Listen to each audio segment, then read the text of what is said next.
The First Book of Moses, Bereshayath, Chapter 1, First Creation by Elohim. In the former time periods, as a powerful sign of working, chief son and heir Elohim filled with choice things, behold, as a sign Shemayim, the place of the names, and behold, as a sign Aratz, the chief place of running. But observe how Aratz was unorganized and empty, and Sheshach rose up from the deep waters, went up to its face, but the Ruach Elohim, as a wall of protection, moved violently upon the surface of the waters. Elohim then declared, light he will exist, and light he will exist. And Elohim gazed upon that beautiful light, and Elohim made distinctive the light from the darkness. And to the light Elohim called out the name Ya'um, and to the darkness he called out the name Leah Laha. This was the close and the dawn of the first age.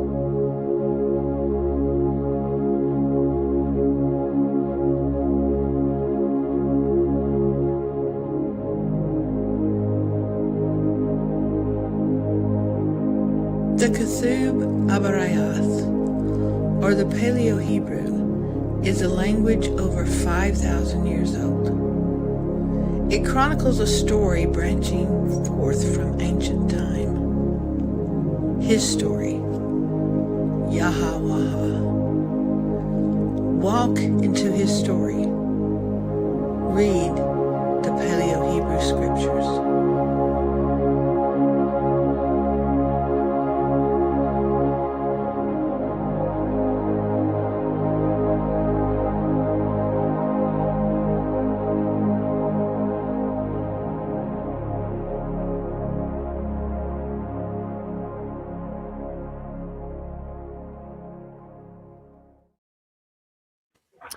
Shalom, everybody. Yeah. And shalom, everybody. My name is noelhadley. This is the Unexpected Cosmology. And I wish I could say Shabbat Shalom. I wish I could say Shabbat Shalom, but alas, it's a Tuesday night, and we have 3 more working days ahead of us. For those of you on the lunar Sabbath calendar, I'm really not sure exactly what day you're on, but yeah, so joining me tonight are not really guests. They're more like Tuck community members and friends. Always good to have you back, Andrew Hoy. I'm here with Andrew Hoy, John Q, Matthew, Ancient Paths, and Yah's Garden. But you're going by Mel tonight. Mel loves Yah, but her YouTube channel is Yah's Garden. So thank you everyone for being here. And the subject tonight is he was killed for remembering the Sabbath, Charlie Kirk, and the Forgotten Commandment. Now everybody here has, I'm sure, plenty to say tonight. I'm going to be going around, and this is an open panel. I want to start though with a quote from Charlie Kirk. Now, I'm just going to kind of lay this out for the viewers, particularly those within the kind of the circle of influence of the Unexpected Cosmology. There was a comment that came my way earlier, and somebody said, how long do we have to, keep discussing, whether or not he was, the so-called hoax? Well, we're not here to talk about that today. It might come up. I mean, the events surrounding his actual death. But we're here more to talk about some of the things that Charlie Kirk advocated, especially in light of his recent book that came out, Stop in the Name of God. And I actually have this right here. So we'll be going through this tonight. And when Charlie Kirk was assassinated, killed, I think every single one of us, however you feel about it, whether you think he was genuinely killed or not, I think most of us can probably recall where we were when we received the news, especially if he was a name that you knew and perhaps followed beforehand. I can tell you exactly where I was. I was in East Germany. I was staying in a hostel. I remember we talk a lot about jumping out of bed or falling out of bed. I literally, when I saw that he took a shot to the neck, I literally jumped out of bed. It was the most sickening feeling. But I can remember everything about that day and that evening. And I didn't talk about him much at all. And in fact, you can look at the history here. There's no videos on Charlie Kirk at all. I knew immediately that there was going to be a lot of opinions a lot of noise, a lot of static, and a lot of research coming out and from different angles. And I wanted just to watch it unfold and see what happened. This is different though, because there were things that Charlie Kirk stood for. Now, with anybody out there, you're going, it's easy to pick apart somebody by finding the one thing you don't like. Like somebody could say, Noel believes such and such, therefore I don't want anything to do with him because he believes this one thing that or has said this one statement this one time 10 years ago and stuck his foot in his mouth, that kind of thing, right? Charlie Kirk, I'm sure, had plenty of that. But there's this one statement I want to open with tonight, and I actually posted this on Facebook today. He said, if we as conservatives stand for anything, it should be to tell our young people that one of the most beautiful things you can do is to get married and have kids. And this is one of the revolutionary things I loved about Charlie Kirk. A statement like that, if you were to say that 70 years ago, and 70 years ago and at any other time in human history, as we know it recorded in the books, any other time, people would be like, dude, so what? Okay, yeah, that we all agree with that. Yeah, it's beautiful. Get married. Someday my prince will come, have children, get a farm, raise your children, right? Made total sense. But this just goes to show where we are in terms of circling the toilet bowl in history, where you would have Charlie Kirk go out to these campuses and make a statement like that. And you would watch the volatile, the hatred and the anger as they're spitting back at him. You are the most, whatever, just fascist. You're the most, hateful, racist, homophobic, whatever, you just, person out there.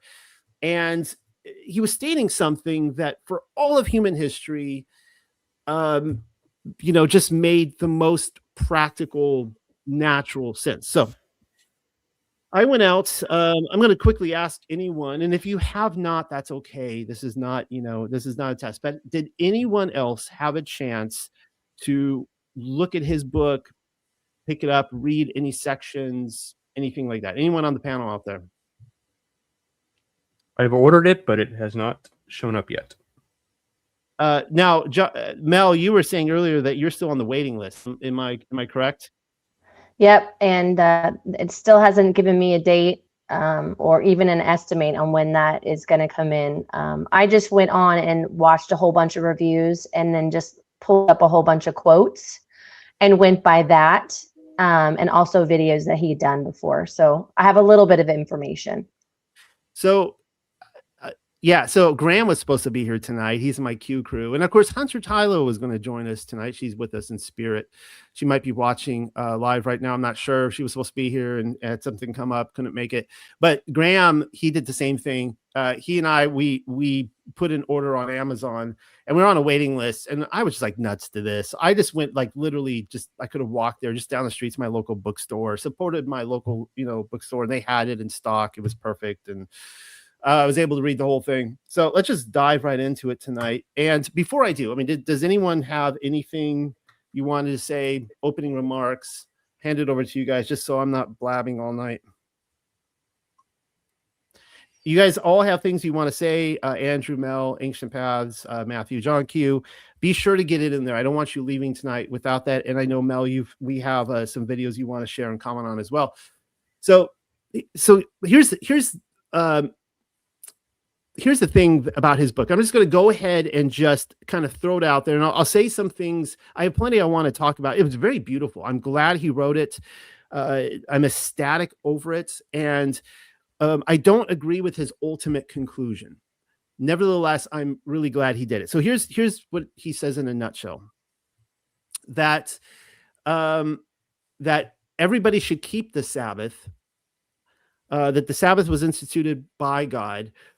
But the one thing he fails at in this book is defining what sin is. And so he concludes that if you choose not to keep Sabbath, it is not sin, nor is it a requirement. Now, the thing is with Charlie Kirk is that he's clearly walking a fine line here, and he's trying to walk this evangelical path.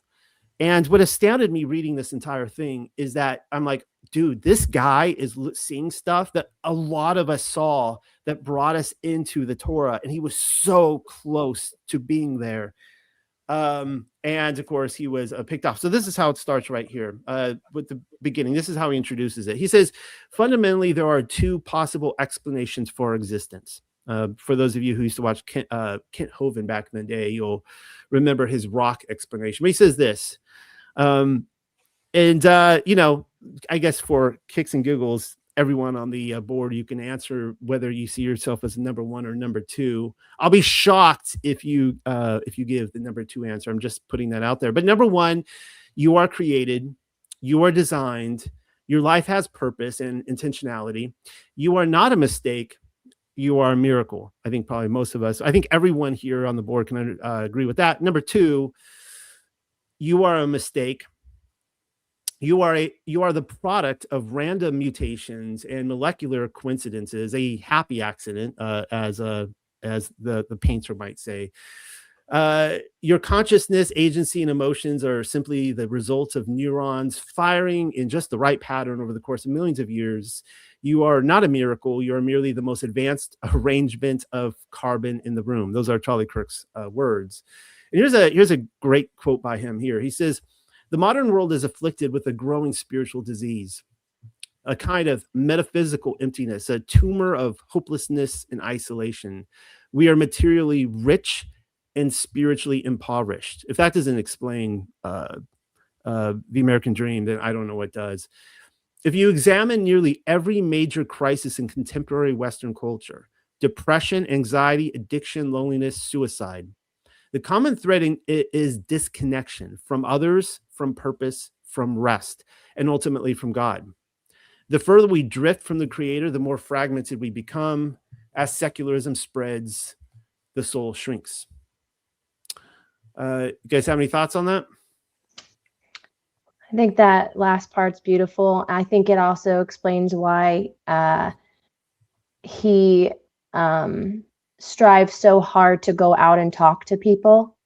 I know you mentioned him going out. I think for anyone who doesn't really know Charlie Kirk, I'm sure that if you're here, you do kind of know about him.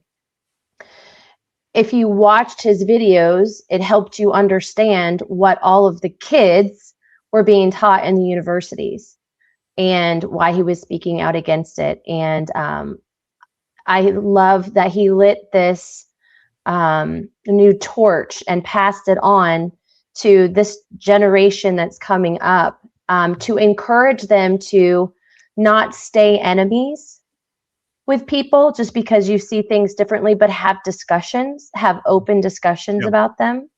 And because our differences are what the enemy uses to keep us separated.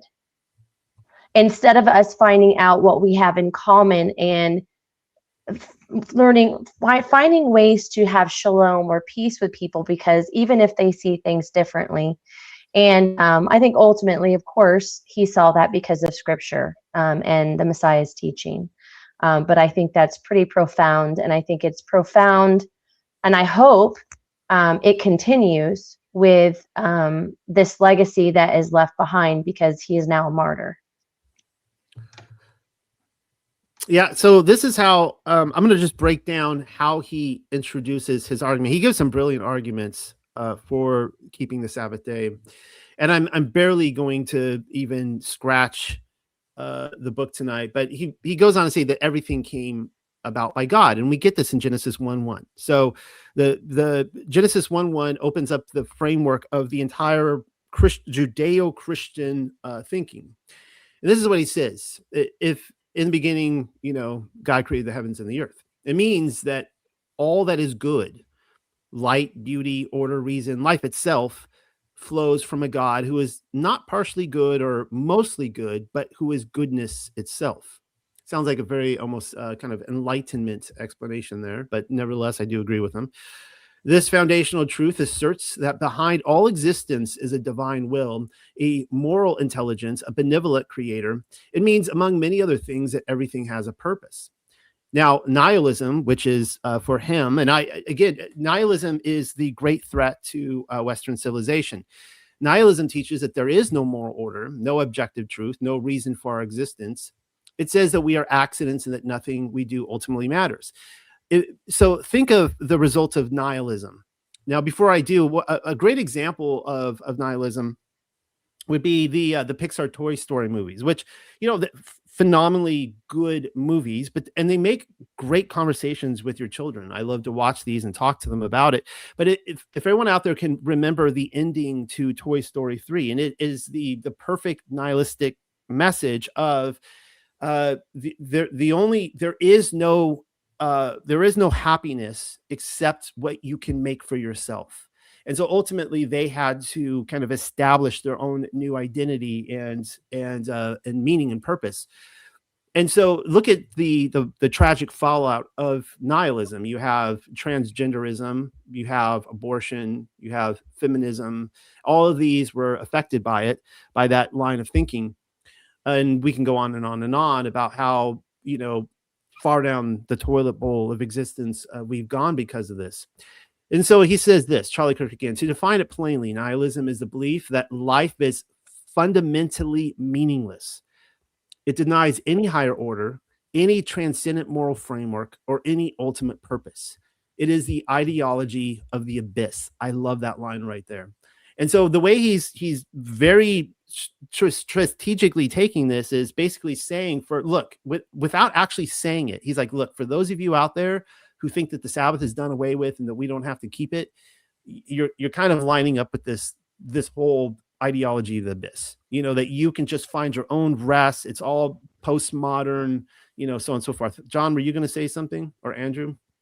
Yeah, I guess I was thinking, you get into this whole the self-existent, the notion of existence and everything. You're talking about all these college kids that are, they're wrestling with these philosophies. And I think he got that popular, on campuses, and there are that many, conservative supporters, with college age kids, because it was resonating with them especially. I mean, they've inherited a lot of this from our generation and everything. And so, and I guess I'm kind of getting into the sacred name thing. You hear a lot of, sacred name arguments. It's pronounced like this, like that, the other thing. And it's like, I try to focus on the verbal, the name of it. And, I know Charlie was starting to dabble in Hebrew, which is I think was a very healthy thing.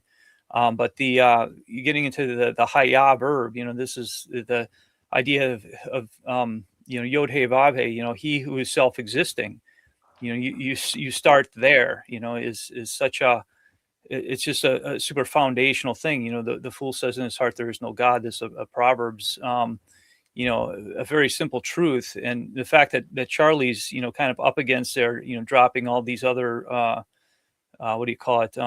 Philosophical bombs on these people who are just, they're in the dark or in the deep, in the water, just trying to grab hold of just about anything and everything. So I think it was really wonderful that, that he was able to bring that kind of philosophy of just existence, and especially being, an unschooled person in a sense, the fact that he's doing this all from scratch, all on his own. I mean, I think, I think he taught a lot of kids in that, saying, hey, this education is in part what you make of it, and I think that was a very, very good thing. And getting into this interrelationship between, church and government, church and state, education, all these institutions, that's another part. All these things are interconnected. Commerce, family, all these things, they're all intertwined. You can't separate them. And I think he did a really good job, bringing up the interconnectivity of these things. So. I wanted to share, go ahead, Mel. Sorry, I was just going to add one comment. I looked up just to see what he's remembered by. I just Googled it, what are, what's the top things or quotes from Charlie Kirk. And the very first one on the bullet list is, the Sabbath calls you to lay down your illusion of self-sufficiency and remember that your life is not your own. it is a gift. I thought that was pretty cool that was the first bullet on the list that showed up in Google. So that's saying something. The first bullet on the list. You know, I will say No pun intended. yeah, no, Sorry. no pun intended. Yeah. Oh my gosh. Sorry. I'm just going to get this out of the way too, that I want everyone to know out there, because there are people watching this and it's so like confusing this day and age, and everyone's trying to figure out, they just want to figure out, what do you believe? And then if you believe differently than us, we're not paying attention, whatever. I do know, well, I think I know there's at least one person on this panel who would say that the assassination of Charlie Kirk was a hoax, that he didn't really die. There's probably at least one. I haven't gauged everyone on this. We have and I honestly, I don't even know how I feel. I still could go either way. I really could. But the thing is that what I find with that worldview typically is, if somebody will state that, well, it was a hoax, and then like end of argument, that's it, dead, done, don't ever bring up anything he said again. And it fails to recognize actually what, even if he is Agent Kirk, right? It fails to recognize what he actually did in our society. And Mel, you were talking about it, and as well, Andrew, the way he goes on these campuses and he opened up these conversations. I opened it with tonight with one of the most phenomenal things. I mean, this guy was like anti-abortion, you know, pro-marriage, anti-college, pro having children, all this kind of stuff, like revolutionary, yet it was just so simplistic. And the celebration here is of the conversation that he opened up within greater society. The fact that this kind of stuff is now just like the entire nation this week. The reason I decided I wanted to have this conversation about Charlie Kirk after like 3 months was because this is the one thing I wanted people talking about as they're going to their families' houses at Christmas and that kind of stuff. If there was one thing that went out there, I wanted people to be talking about this phenomenal truth, remembering the Sabbath day. Let me just cover a couple more things that he talks about here. He talks about going with nihilism, and the idea is God is dead. He says that, you know, for Nietzsche, the death of God was not cause for celebration. It was actually a catastrophe. And without God, he predicted society would descend into moral chaos, and humanity would need to invent its own values in the face of overwhelming meaningless. And this is exactly what we have seen happen. Jean Paul, I mispronounce all their names. People who know me just recognize I do that. But Jean-Paul Sartre, sounds French. He wrote, "Man is nothing else but what he makes of himself. There is no human nature, since there is no God to conceive it." So you can see the argument he's setting up here. He's like, okay, so you have all the society saying God is dead. I am my own God. I create my own morality, my own happiness. You know, this is why we're going into the transgenderisms. And I don't even know, you know, I can't even define what a man is anymore, or what a woman is. And, you know, a woman doesn't necessarily have to have like a fetus, all this kind of stuff, right? There's just no moral absolutes. But what he's setting up is that if you look at the Bible, you could see this completely different framework with the Sabbath. Now, he hasn't even gotten into the Sabbath yet, aside from the fact that the Sabbath was intended for all mankind before Sinai. So he says God is outside of nature. So he is not the Nile River. He is not the sun. He's not the moon. He's not the stars. He's not to be found in any idol. This is where I kind of separated a little bit with Charlie Kirk, that, you know, he teaches that the Bible is a monotheistic book. And that's kind of a tomato argument as far as I'm concerned, because yes, there is one God that from everything emanates from our Father in heaven, from Elohim. That is true. So in that sense, there is monotheism. Nevertheless, you know, my perspective, and maybe not everyone on this panel agrees with this, that there are many gods. There are many different Elohim, whatever you want to call them. You know, that there is a polytheistic reality out there. That's fine. No big deal. Charlie and I disagree on that, whatever. But he says this: God created time. And this is the again, part of the brilliant part of this book is he puts a lot of focus on how God created time. He's outside of time. He's created the structure, and then man attempts to reorganize time, restructure it. So before I go into the history of the Sabbath, does anyone want to, John Q, did you want to jump in and say something? Yeah, getting back to the quote that you read earlier on the show about, I think you said something along the lines of it's not the Sabbath is not a requirement. Now, I don't know the context of that quote, so I don't know if he was referring to it as far as, a requirement for salvation or what. And so on the surface, I could agree with that. It's not a requirement for salvation. Salvation is by grace through faith. But I do think it is a result, Sabbath keeping is a result of sanctification. So I do think that Charlie Kirk was getting there, as in his journey. Yeah, I agree with Wasn't that. it Colossians 2:16 where was it Colossians where he quotes Paul saying, you're not supposed to judge someone on Sabbaths or holy days. I think, was that one of the arguments? So there's a list on reason why not to keep the Sabbath or why Christians may not keep the Sabbath, right? But there's also a list of why to keep the Sabbath. Yeah. I don't know if you have that, Noel, but I have the list here for why to keep it.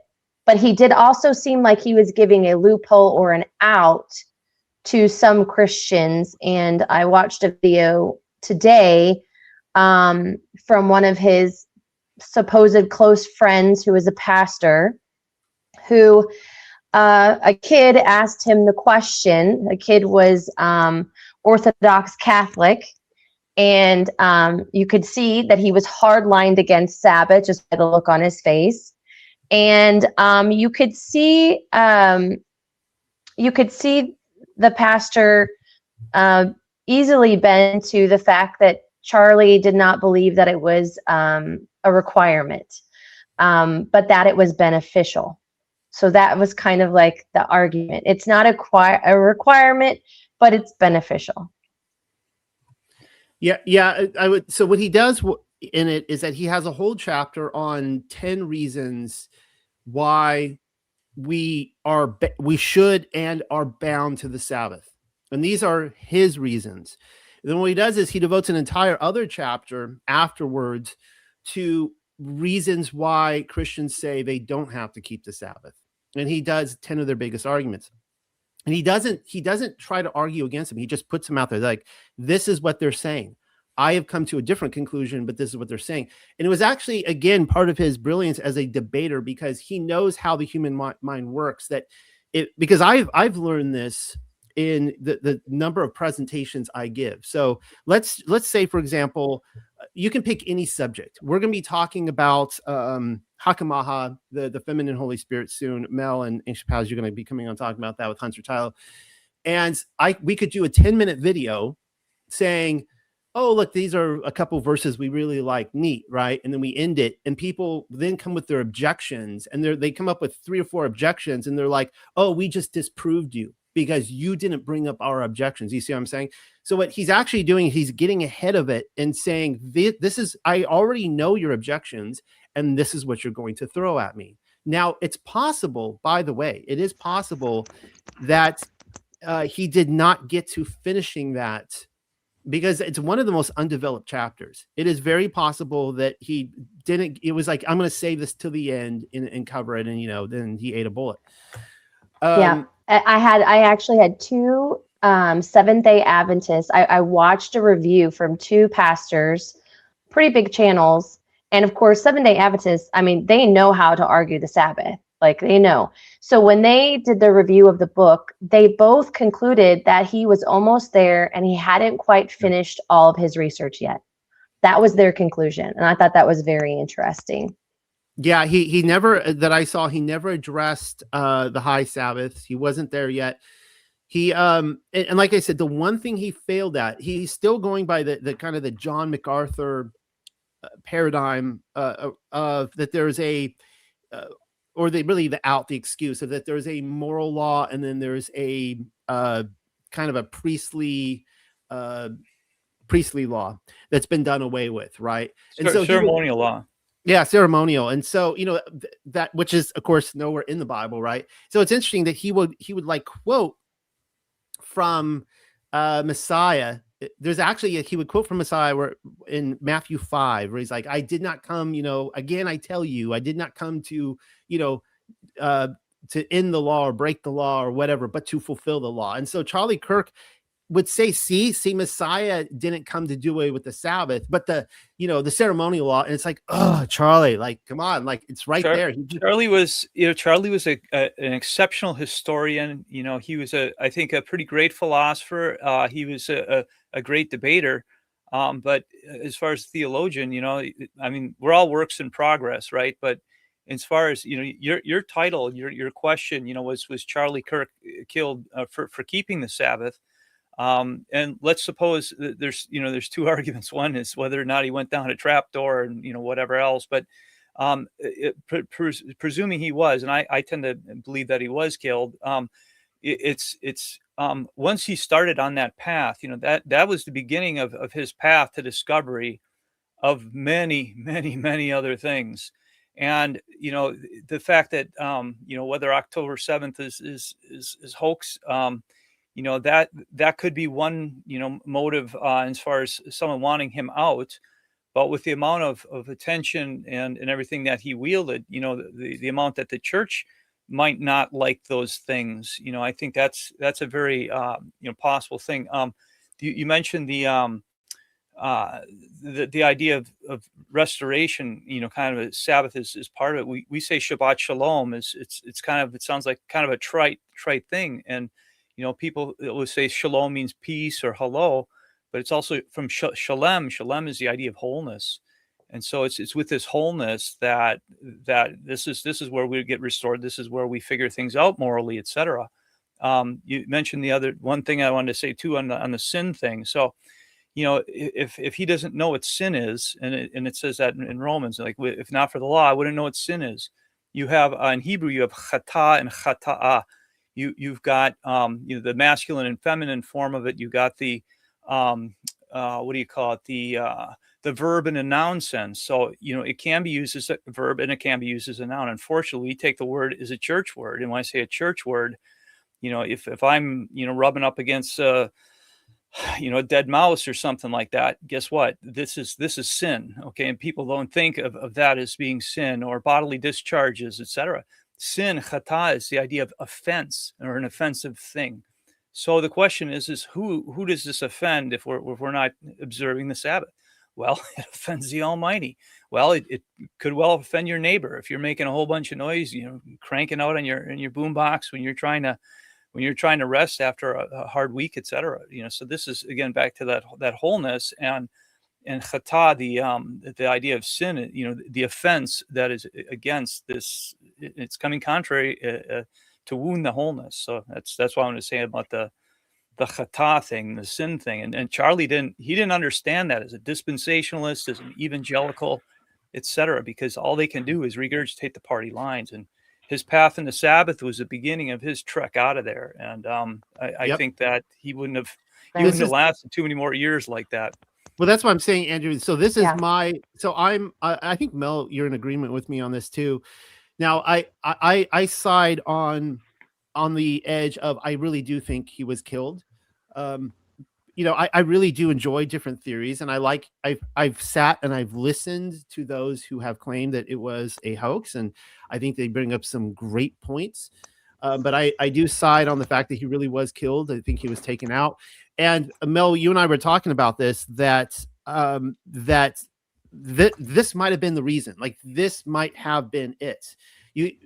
I personally think, I'll say this, I guess, hopefully no one gets, too on the panel gets too like embarrassed or shocked by this, but I mean, I think Rob Skiba was taken out. I really do. And I think that some people listening might not even know who Rob Skiba was, but he started becoming a little bit kind of big. He was kind of right there at the cusp of going kind of national recognition. And I think he got a little bit too big and he was taken out. And I think with Charlie, it was the same way, that he was going down this path that was going to lead a lot of people into a righteous lifestyle of keeping the commands, keeping the Sabbath, and it was easier to take him out when they did. I'm just going to read a few more things as he builds his case there, and I'm going to move this along. And With Noel, real quick on that same thought before you change, I wanted to share some numbers real quick, because when you get too big and you can't be controlled, you become really dangerous. And in 2024, as most people know, he went out for Trump, and he, according to most polls, it was because of his work with TP USA that they provided that was the reason they contribute most of the reason for winning the election, based on Charlie Kirk and TP USA's work. And like, then there was a national shift. According to AP Votecast, Trump secured 47% of voters aged 18 and 29, a significant 11-point increase from the 36% he had received in 2020. And key swing states switched. There's just like, there's all these numbers that show that he had grown this huge influence. And, if you're in power and you're a leader, you want to be able to control that influence. And so obviously, if he is who we think he was on the surface, based on what we have seen in his history, and he wasn't an insider, then it would stand to reason that he needed to be controlled by the controllers. And if he was not able to be controlled, then he was an enemy. Well, Yeah, you could now- you could even take the case that he was an insider and still off. Go ahead, John Q. Yeah, interestingly enough, along those lines, the Daily Mail put out an article on the 19th of this month. And this, of course, is based on unnamed sources, supposedly insiders at Turning Point USA. But the article claims that J.D. Vance, he was assuming he would get the nomination in 2028, that he had Charlie Kirk as his front-running pick for VP. Well, let me go ahead and I'm going to go ahead and develop a little bit more of his case here and build it up. And as you're doing so, when I finish this, I'm going to give a little bit of a brief comment on why I really struggle with keeping the Sabbath. Now, some of you are going to be like, what?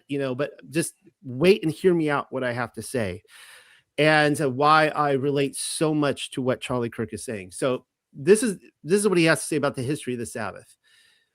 After talking about Genesis 1:1 and showing that before it was instituted on Sinai, it was intended for all mankind, and that we do it because we are to model ourselves after the Creator. I mean, that's a whole series right there. He says, quote, "It is to stop utterly, decisively, rhythmically, is perhaps the most radical command God ever gave humanity." So he says that, number one, the history of the Sabbath, that the Sabbath is before Sinai. He calls it a primeval benediction.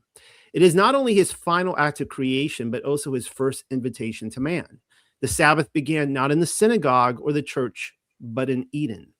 The original Sabbath, he says, was more than a wellness tip. It was the declaration that the world is God's, not ours, that time is not a possession, but a gift. Number two, he says the Sabbath is as a covenant from freedom to holiness. This is where we get to Sinai. It is a spiritual act of civil disobedience. I love this quote. Let me start again. Keeping the Sabbath is a spiritual act of civil disobedience and embodied rejection of any system that commodifies the human being. It is to say we are not a slave, not even to my own ambition. It is a day of holy refusal. I love this. And that's going to work into why I struggle with it so much. Number three, the Sabbath against empire, exile, and resistance. And he goes to talk about after in the diaspora, that the Sabbath became a function of defiance, tethering the person in the covenant to identity.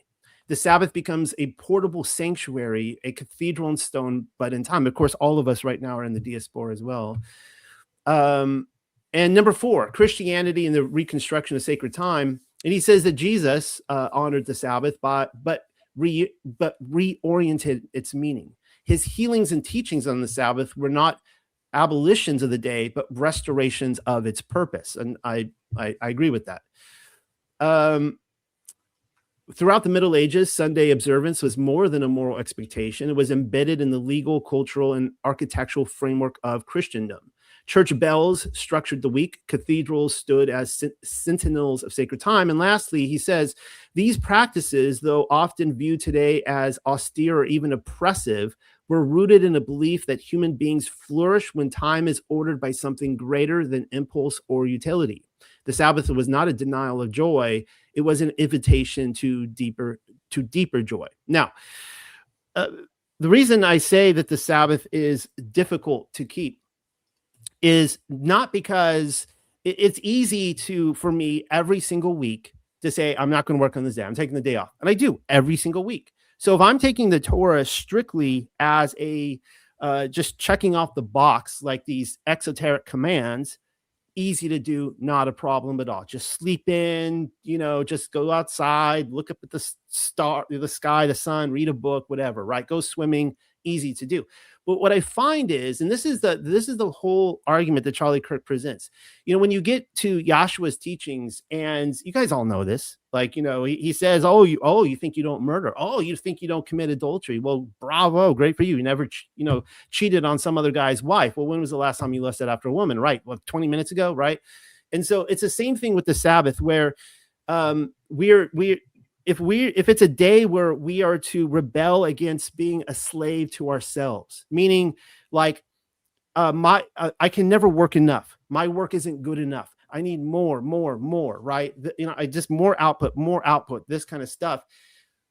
He actually has a great quote here that actually, let me see. Is it the one against weapon against modernity? Modernity. How do you say that? Modernity? Was it that one? No, there was actually one here. It might be that. But it's on the Sabbath when I have to sit and not just separate from work. I have to find rest in Yahshua. And I sit there and I have to wrestle against my own motivations and desires, and where I recognize how much of my life have I actually surrendered to my Creator, where I say, you are in control, you created time, you being outside of time, this is the structure, and I need to rebel against my own desires to X, Y, and Z, fill in the blank. So I think that if a lot of us, when people tell me that, they don't have to keep the letter of the law because they keep the spirit of the law, I'm just like, whoa, dang, dude, that's amazing. You keep the spirit of the law, because that's some hardcore righteousness. That's taking I am of the opinion that if you can keep the spirit of the law, you're keeping the letter of the law, right? Like it's not like, oh, no, I don't keep the letter of the law, I keep the spirit of the law. The spirit of the law is like hardcore righteousness. You are a superhero Sabbath keeper that you can truly, truly rest from, even your own desires. I'm throwing it out there, guys. Discuss, disagree, agree. I agree. He says the Sabbath is a radical act of resistance against a culture obsessed with productivity and digital distraction. He concludes that modern society is overstimulated, undernourished, and desperately lonely because it has abandoned this ancient rhythm. He argues that the fourth commandment is the most ignored, but the most vital, as honoring it makes it easier to keep the other 9 commandments. He suggests that by resting and practicing gratitude, one is naturally shielded from sins like envy, adultery, and idolatry. And I think he says that in one of the short videos that you have too, where he's talking about how if you do the Sabbath, you honor the Sabbath, it actually helps you keep the other 9, which I found interesting. Yeah. Yeah, but- one of the things. Oh, go ahead. I think the active civil disobedience claim is really a fresh way of looking at that. I think it's one of the more profound things. The idea that the Sabbath right now, like it or not, we're keeping the Sabbath right now. When I say keeping, we have the idea of guarding, right? So shamar is guard as opposed to keep. So right now, the 6 of us, as we're talking on this, we are guarding the Sabbath. We're reinforcing these ideas. So that's another way of doing it, and it's not just a matter of possessing and putting something in your pocket, right? The thing though with Charlie and the I guess getting into the scoffers, within the conspiracy camp world, there are a lot of scoffers, and when you see Charlie, someone who's seems to be really earnest in this whole righteous living thing, and again with the civil disobedience, the idea that he was kind of like saying, hey, I'm outside of this system. I can't be bought. And I think that's right. That's a real, I think that is testimony to his, when I say his death, the fact that he died, is, in one way, shape or form, it's like a power that can't be controlled is a threat to those who want to abuse power. And so I guess I'm thinking it from the standpoint of civil disobedience. I think that's a brilliant way to see it. And I hadn't thought of it quite that way before. So. Yeah, I agree with that 100%. And, one of the things that he pointed out in his book, and, while I don't have the book yet, I've like Mel, I did some research on it in preparation for this. And one of the things that he points out is that America and, individuals, we've suffered, emotionally, spiritually, you can say going back to JFK, 9/11, all the forever wars, and he makes a point in the book that restoring, these things have happened as we've abandoned the Sabbath, and restoring it can heal these wounds, which is also, that's an incredibly powerful and I believe very true statement that, America can't truly be made great again unless we return to our founding, the founding principles, what the Puritans brought here, and enshrined in our founding documents. And, I do see God kind of working, through this, but, just recently in, like, for example, the overturn of Roe v. Wade, like I'm seeing things happening. I'm seeing God moving in this country. I do believe that, if Charlie, I'm one of those that I just don't know if he is, dead or alive. Like I said, I wasn't there. Usually with these kind of events, I have a 72-hour rule. With this one, it's been like a 72-day rule, and I'm still 50-50. Right. But regardless, I see, God is using this in a very powerful way to bring attention to the importance of Sabbath keeping. I think that's good.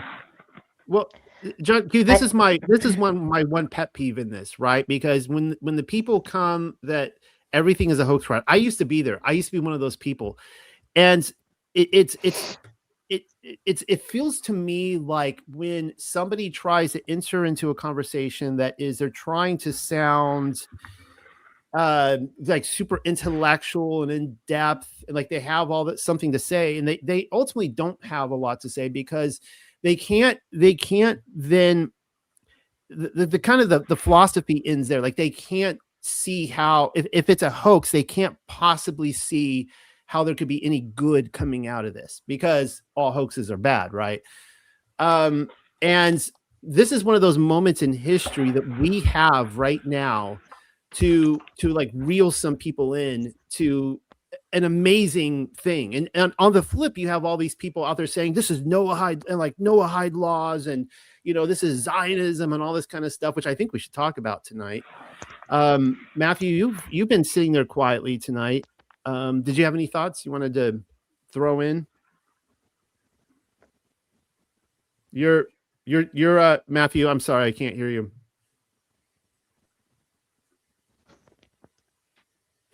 Okay. Mel, did you want to play one of the video clips? Do I have access to play one? I have access to it. Which one did you want me to play? Oh, okay. Let's start with where we're at the Sabbath. Let's start at the Sabbath. We'll work backwards into history. Because no, that's more recent. Well, let's go and look at let's do the Megan Kelly one. This is okay. So this is an interview that he did like really right before he died. And let me set it up real quick. So what was happening was there's been this progression. We just talked about how Andrew said, it's looking like he can't be controlled. Okay. And what happens in 2024? 2024, they have the election. There's all these promises. There's the Epstein files. There's the JFK files are released. But then something shifts, right? All these truths start to come out about JFK, 9/11, all these different things that used to be conspiracy that are turning out to not be conspiracy anymore. And then you have the Epstein files.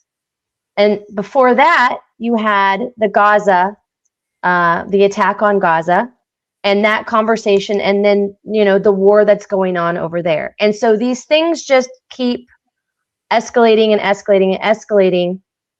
And he doesn't do what it appears like he's not doing what the mainstream right wanted him to do.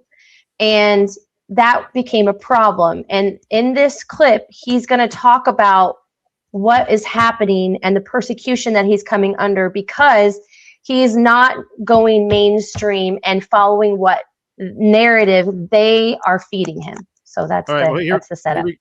Here we go. Here is that some in the pro-Israel camp are so knee-jerk about calling you anti-Semitic or getting deeply offended if you say anything that doesn't align with their narrative, that it undermines their own cause. And I have to tell you, I find it very irritating because I do feel like some of us have earned the right to have some credibility on the subject of Israel and don't want to be called those names when we have some mild pushback on some of the overreaches, whether it's, whether they're winning or losing the propaganda war right now. And my contention is they've begun to lose it. And I realize it's propaganda. Jeffrey Epstein possibly being a Mossad agent or asset or affiliated with, that's been turned around on me too, to you must be anti-Semitic.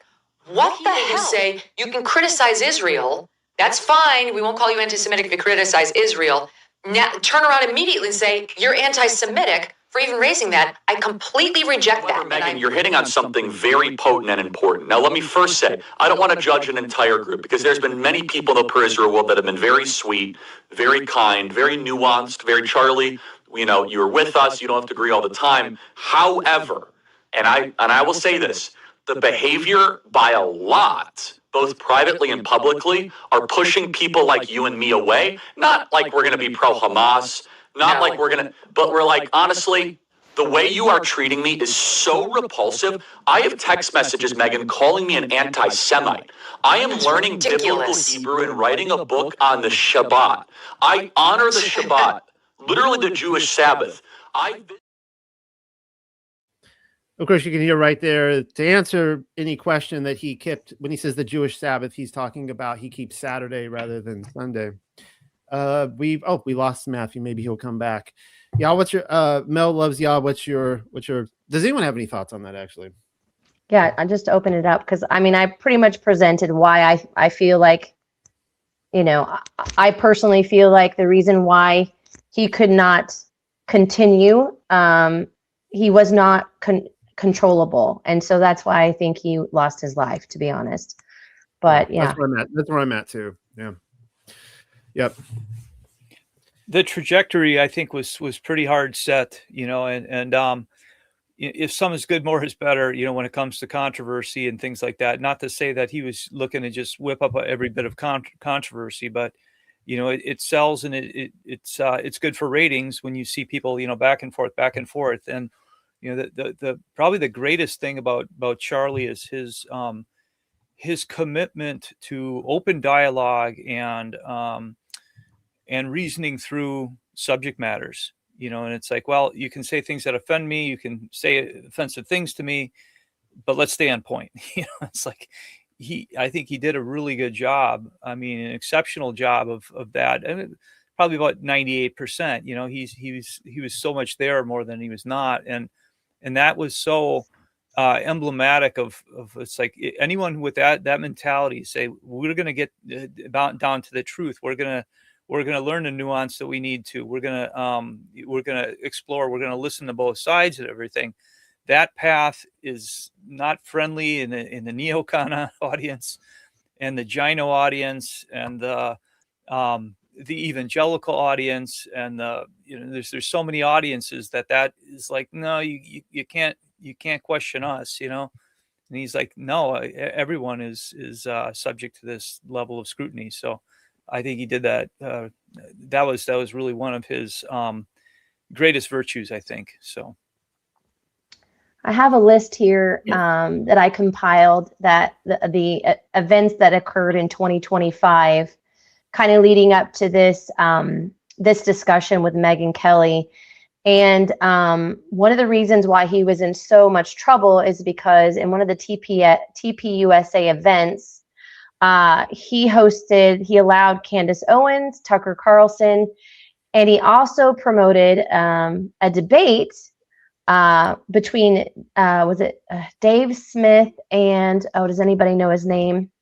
I don't have it on my list for some reason, but Josh Hammer. Dave Smith and Josh Hammer. And Charlie actually, he was the moderator for the debate. And people were so mad that he allowed someone who is, Dave Smith is a Jew, he's Jewish, but he's not pro Israel's government. He is pro America. This debate is what caused so much problem because it's his event and he allowed it to occur. And it just kind of makes you question, like, what was going on in his mind? What was shifting for him to even allow those conversations to happen? And that shows that he was uncontrollable. He lost major donors, a lot of funding for TPUSA. And then shortly after that, right before his death, he put out a memo to TPUSA, to Turning Point, all of the companies, and he appoints a new COO at Turning Point, and he declares that they're going to have a Doge-style organization-wide audit. Now, some people believe the reason, this is speculation, I don't know, that the reason for the audit is because he was concerned about large sums of money coming into the organization and it not being clear where the money was coming from. And so that happened right before his death. That was on September 2nd, and he was killed on September 10th. 8 days. Yeah, I almost feel like it was to send a message to anybody that questions the narrative, anybody that thinks they have a voice and goes against what we've been taught and the lane we're supposed to stay in, which is true of how we've been conditioned for generations now. Is to fall in line, don't question, don't try to challenge what's going on. And so I feel like part of what happened with him, whether he really died or not, was to send that message to the public that this is what happens if you step outside of the line. We'll let you go this far, but this is the line you can't cross. And I think even for all of us, what we've been talking about a lot at our house and what we can learn from this whole experience is that we as humans, we've been conditioned to easily fall into this as well, where there comes to somebody we disagree with in Torah, a different mindset, or, well, that's different from us, and that's bad, that's scary, I'm cutting you off. But what I love about what he did, and it's something that, I teach my sons as well, is to have debates where you're looking at every side, you're looking at every angle, and you're still respecting the other person's opinion. And so I feel like this wasn't just, what is the scripture? Unless a grain of wheat fall to the ground and die, it cannot bear much fruit. So whether or not, he was somehow in on it, or this really did happen, Yah is using this mightily. And I don't know if anybody's ever read the Abraham Joshua Herschel book called The Sabbath. I think he wrote it in like the 1950s, but so much of what I'm hearing from his book is echoing what Herschel talks about in The Sabbath. Just unless we relish the taste of the Sabbath, one will be unable to enjoy the taste of eternity and the world to come. And he talks a lot about coming out of that slavery mentality and into, what the spiritual Sabbath is. And that's knowing who we are, resting in who we are, saying we're not slaves in this system, in our own hearts and in our attitudes toward one another and towards, everything. And so he was definitely on the brink of something incredible. And I think Yah is still using that for his glory. But I felt like through this whole thing, it was a message. It was a message to the world. And I feel like what happens in situations like this, if we look at 2020, where they're trying to send this message to the world, it always comes back on the enemy's head, because all the effort to put into keeping people going down this particular stream has just caused more people to question and more people to rebel and more people to examine what they're doing.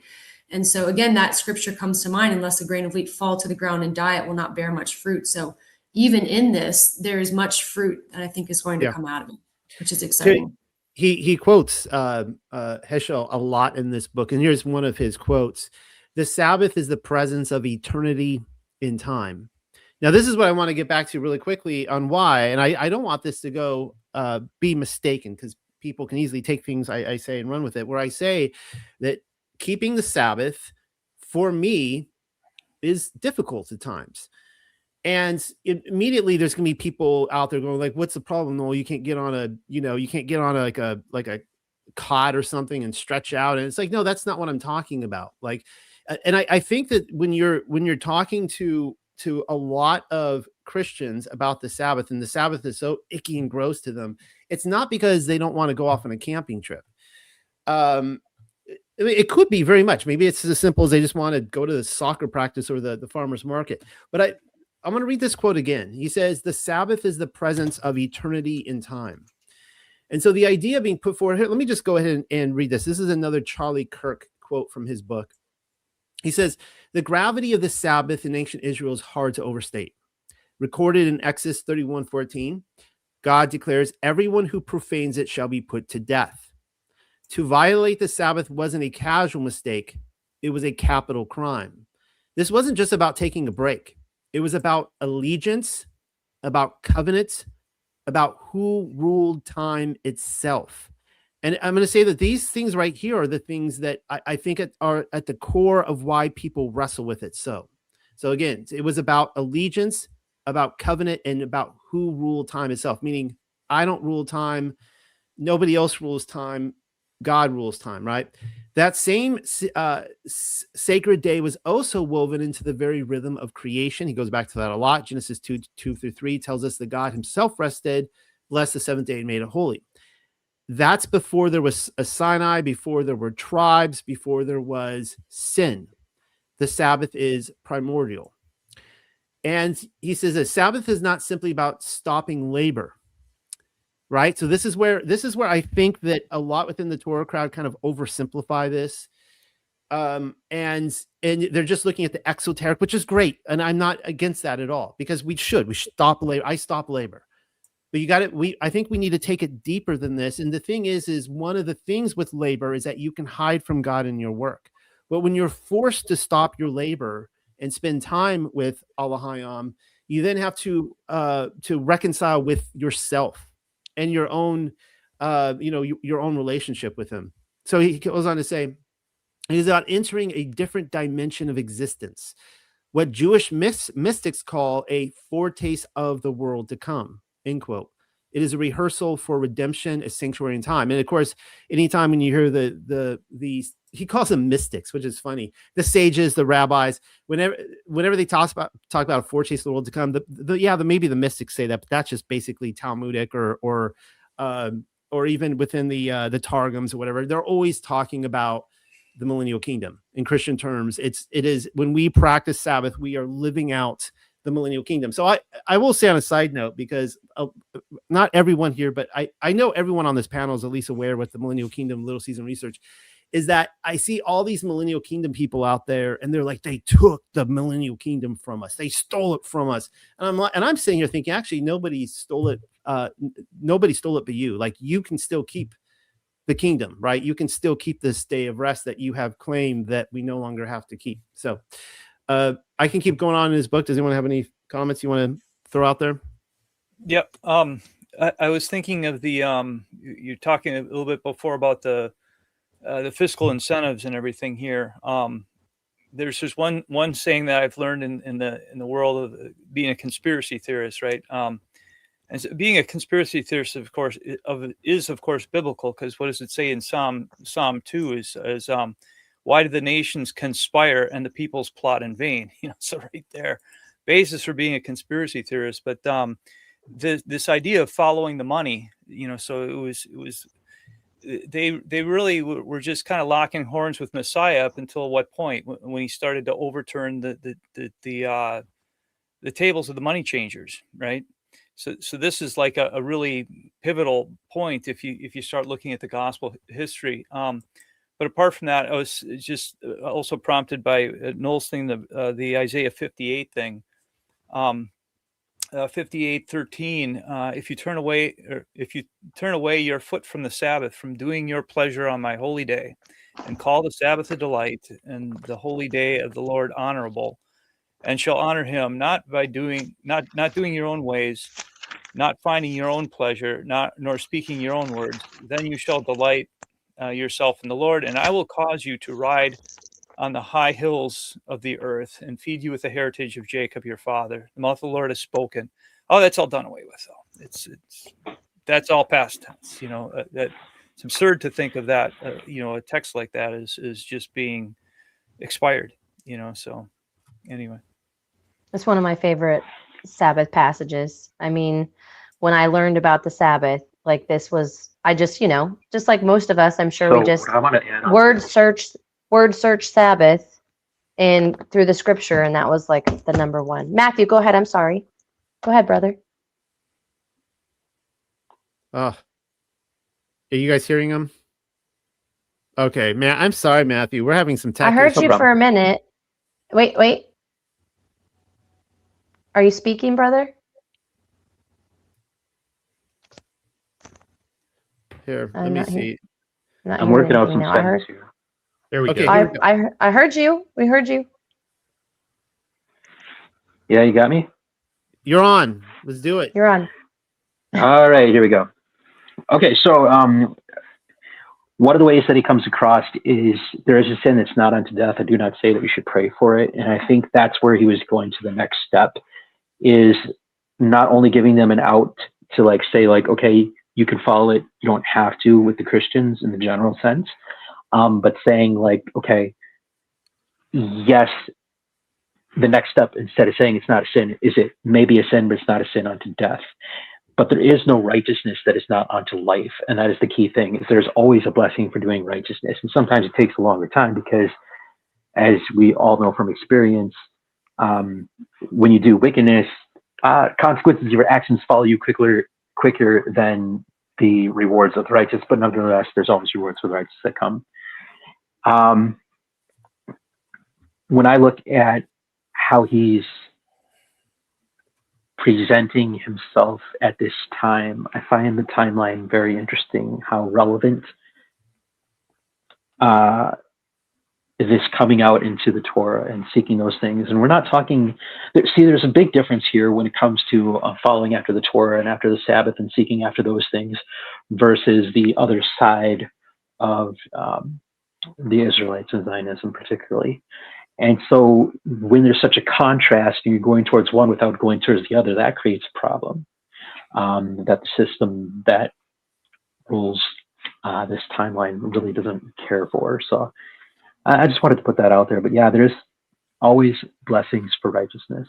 And so even if there's no, like the curses have been done away with, like, why would you not want to? And so he does present a good case for like, this is for us. A little bit beyond that is some say that the Sabbath is only for the Israelites or those who are, even Christians who got to be grafted in, but it's only for them. We also present a case that and he does as well, that it's even before that, it is instilled before that, but because it's a blessing that's for them too. And so hallelujah, we can all be a part of it. So it's like, why would you deprive yourself of something that you can step into? So I'll stop for now. I'm glad my audio is working now. So. Well, what I want to do is go through his cases for keeping the Sabbath, and he has 10 of them. And like I said earlier, that he does have a whole chapter to the arguments that's given from mainstream Christianity, and he'll say at the end, he's like, "Look, I'm not a theologian. I didn't go to seminary.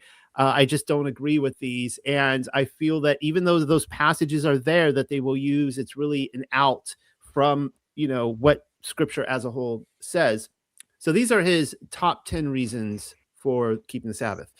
He says, number 1, the Sabbath was instituted at creation, not at Sinai. He repeats this all through the book. It's a great argument. He should repeat it. He should say it 100 times and just have, just let that cognitive dissonance sit in. That's when people talk about how the law was done away with. Well, okay, this is like the creation of the world right here. Number 2, the Sabbath is part of the 10 Commandments written in stone by God. I like to point this out. It is the 4th commandment. People are like, well, I don't keep the law. I keep the 10 commandments. I'm like, awesome. Keep the 4th one. They're like, huh? And they're, then they'll like get into the excuses. Well, Jesus is my Sabbath rest. It's like, that's great. He's your bread and water too. I guess you don't have to eat and drink, right? So you don't have to rest. You don't have to eat and drink. That's amazing. Teach me, breatharian.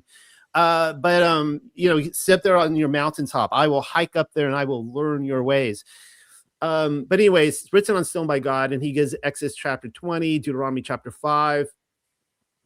And then number 3, the Sabbath was made for humanity, not just for Israel. And he quotes from a passage, I think in Mark. I don't have the chapter and verse, but the verses, and he said to them, the Sabbath was made for man, not man for the Sabbath. So the Son of Man is Lord even of the Sabbath. I've seen people, of course, twist that passage into all sorts of ways too. That's number 4, Luke 6:5. No, Luke 6:5. There we go. Luke 6:5. Number 4, the Sabbath is a sign of covenant identity and sanctification. And this is where, like, he says it so many times, and then it just like he builds his case, and at the end, it's like, oh, he kind of just left it up, well, you just decide for yourself whether you want to keep it or not. But I gave you all these reasons. But anyways, Number 4, the Sabbath is a sign of covenant identity sanctification. It says in Exodus 31, above all, you shall keep my Sabbaths, for this is a sign between me and you, that you may know that I, Yahweh, sanctify you. And he could have taken this, of course, further and talked about, the mark of Yah. And that would have freaked out a lot of people if, he actually went there, and I don't think he knew about it, but I think if you went there and connected or contrasted the mark of Yah with the mark of the beast, that would have just, people would be like, I don't know, like doing book burnings of this or something like that, just freaking out in the aisles. Number 5, Jesus practiced and defended the Sabbath without nullifying it. Another great argument to give. He says it's kind of interesting, he goes through his whole ministry, and he never once does away with the Sabbath. And he says, walk as I walk, right? So, there's your clue right there. Number 6, the Sabbath appears in eschatological prophecy. He quotes from Isaiah 66. What a phenomenal chapter. And he says, from Sabbath to Sabbath, all flesh shall come to worship before me, declares Yahweh. So showing that in the quote unquote world to come, that the Sabbath will be upheld by all the people of the earth. Number 7, Hebrew teaches that actually Hebrews teaches there remains a Sabbath for God's people. All right. That comes from Hebrews chapter 4:9. Another book that is, used for a lot of propaganda to try to twist away from the Sabbath, but it's a phenomenal book. Number 8, the moral law still applies under the new covenant. So here's where he kind of, again, drops the ball. He makes up there's this moral law instead of the ceremonial. But he actually quotes this from Matthew 5. He says, "Do not think that I have come to abolish the law of the prophets. Not an iota, not a dot will pass from the law until all is accomplished." So, Charlie Kirk is making the case here. He's like, see, the law, not all is accomplished and the law still abides. But okay, except for the ceremonial law, right? It's like, okay, dude. And he goes on to quote Romans 3:31. "Do we then overthrow the law by this faith? By no means. On the contrary, we uphold the law." Great Paul passage. Number 9, Revelation identifies God's people as commandment keepers. This is I got so excited when he put in Revelation 14:12. This is the theme verse of the unexpected cosmology. This is what, when we look at all the conspiratorial stuff, springboard off on everything, I just ask people just to sign their name on the dotted line to this verse. Here is a call for the endurance of the saints, those who keep the commandments of God and their faith in Jesus. Of course, we know him as Yahshua or Yeshua. And so he quotes this, and it's like he just shows the qualification for being a saint. But he's like, well, for those of you who don't keep the Sabbath, it's beneficial for you, but, And then lastly, 10, the Sabbath is a gift, not a burden. And it says this in Exodus 23, "On the 7th day you shall rest, that your ox and your donkey may have rest, and the son of your servant woman and the alien may be refreshed." And so, he shows that we actually function better as a people in a society when we have this rest. Those are his 10 reasons. Any thoughts, comments? I just want to read real quick the Hebrews passage because it is so good. "For somewhere he has said thus about the 7th day, and Elohim rested on the 7th day from all his works. And in this again, if they shall enter into my rest, since then it remains for some to enter into it. And those who formerly received the good news did not enter in because of disobedience."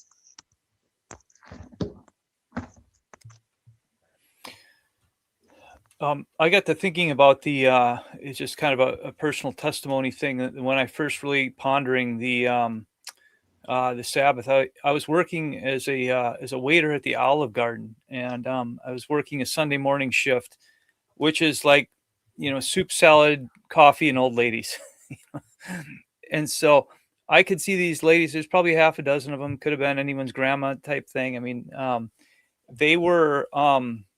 they were pretty ambitious and relentless when it comes to, the needing. They weren't like especially rude or anything, but what really struck me is like, okay, here I am on this holy day, right? And they had just come from their place of worship, and now, a lot of times old ladies don't tip well because they're living in the past on the inflationary curve, but also because they're vulnerable, etc. And it talks about giving good treatment to widows and so forth and everything. But as I'm like running around in refill mode for it was probably like some of the lowest tip for energy expended all day, I just got to thinking, and this is before I started observing the Sabbath. It's like, is this really what you do on the Sabbath? Because it's like, it just felt so wrong. And it's like, to have this person working as your gopher boy. It's like, this is the antithesis of building community. It's like, and it was just so blatant that, and I couldn't shed it from my mind. And I'm happy to have had that experience because I can share that. But it really is the importance of building community and making that available to everyone, is a element that is not to be underestimated. So I'll say that.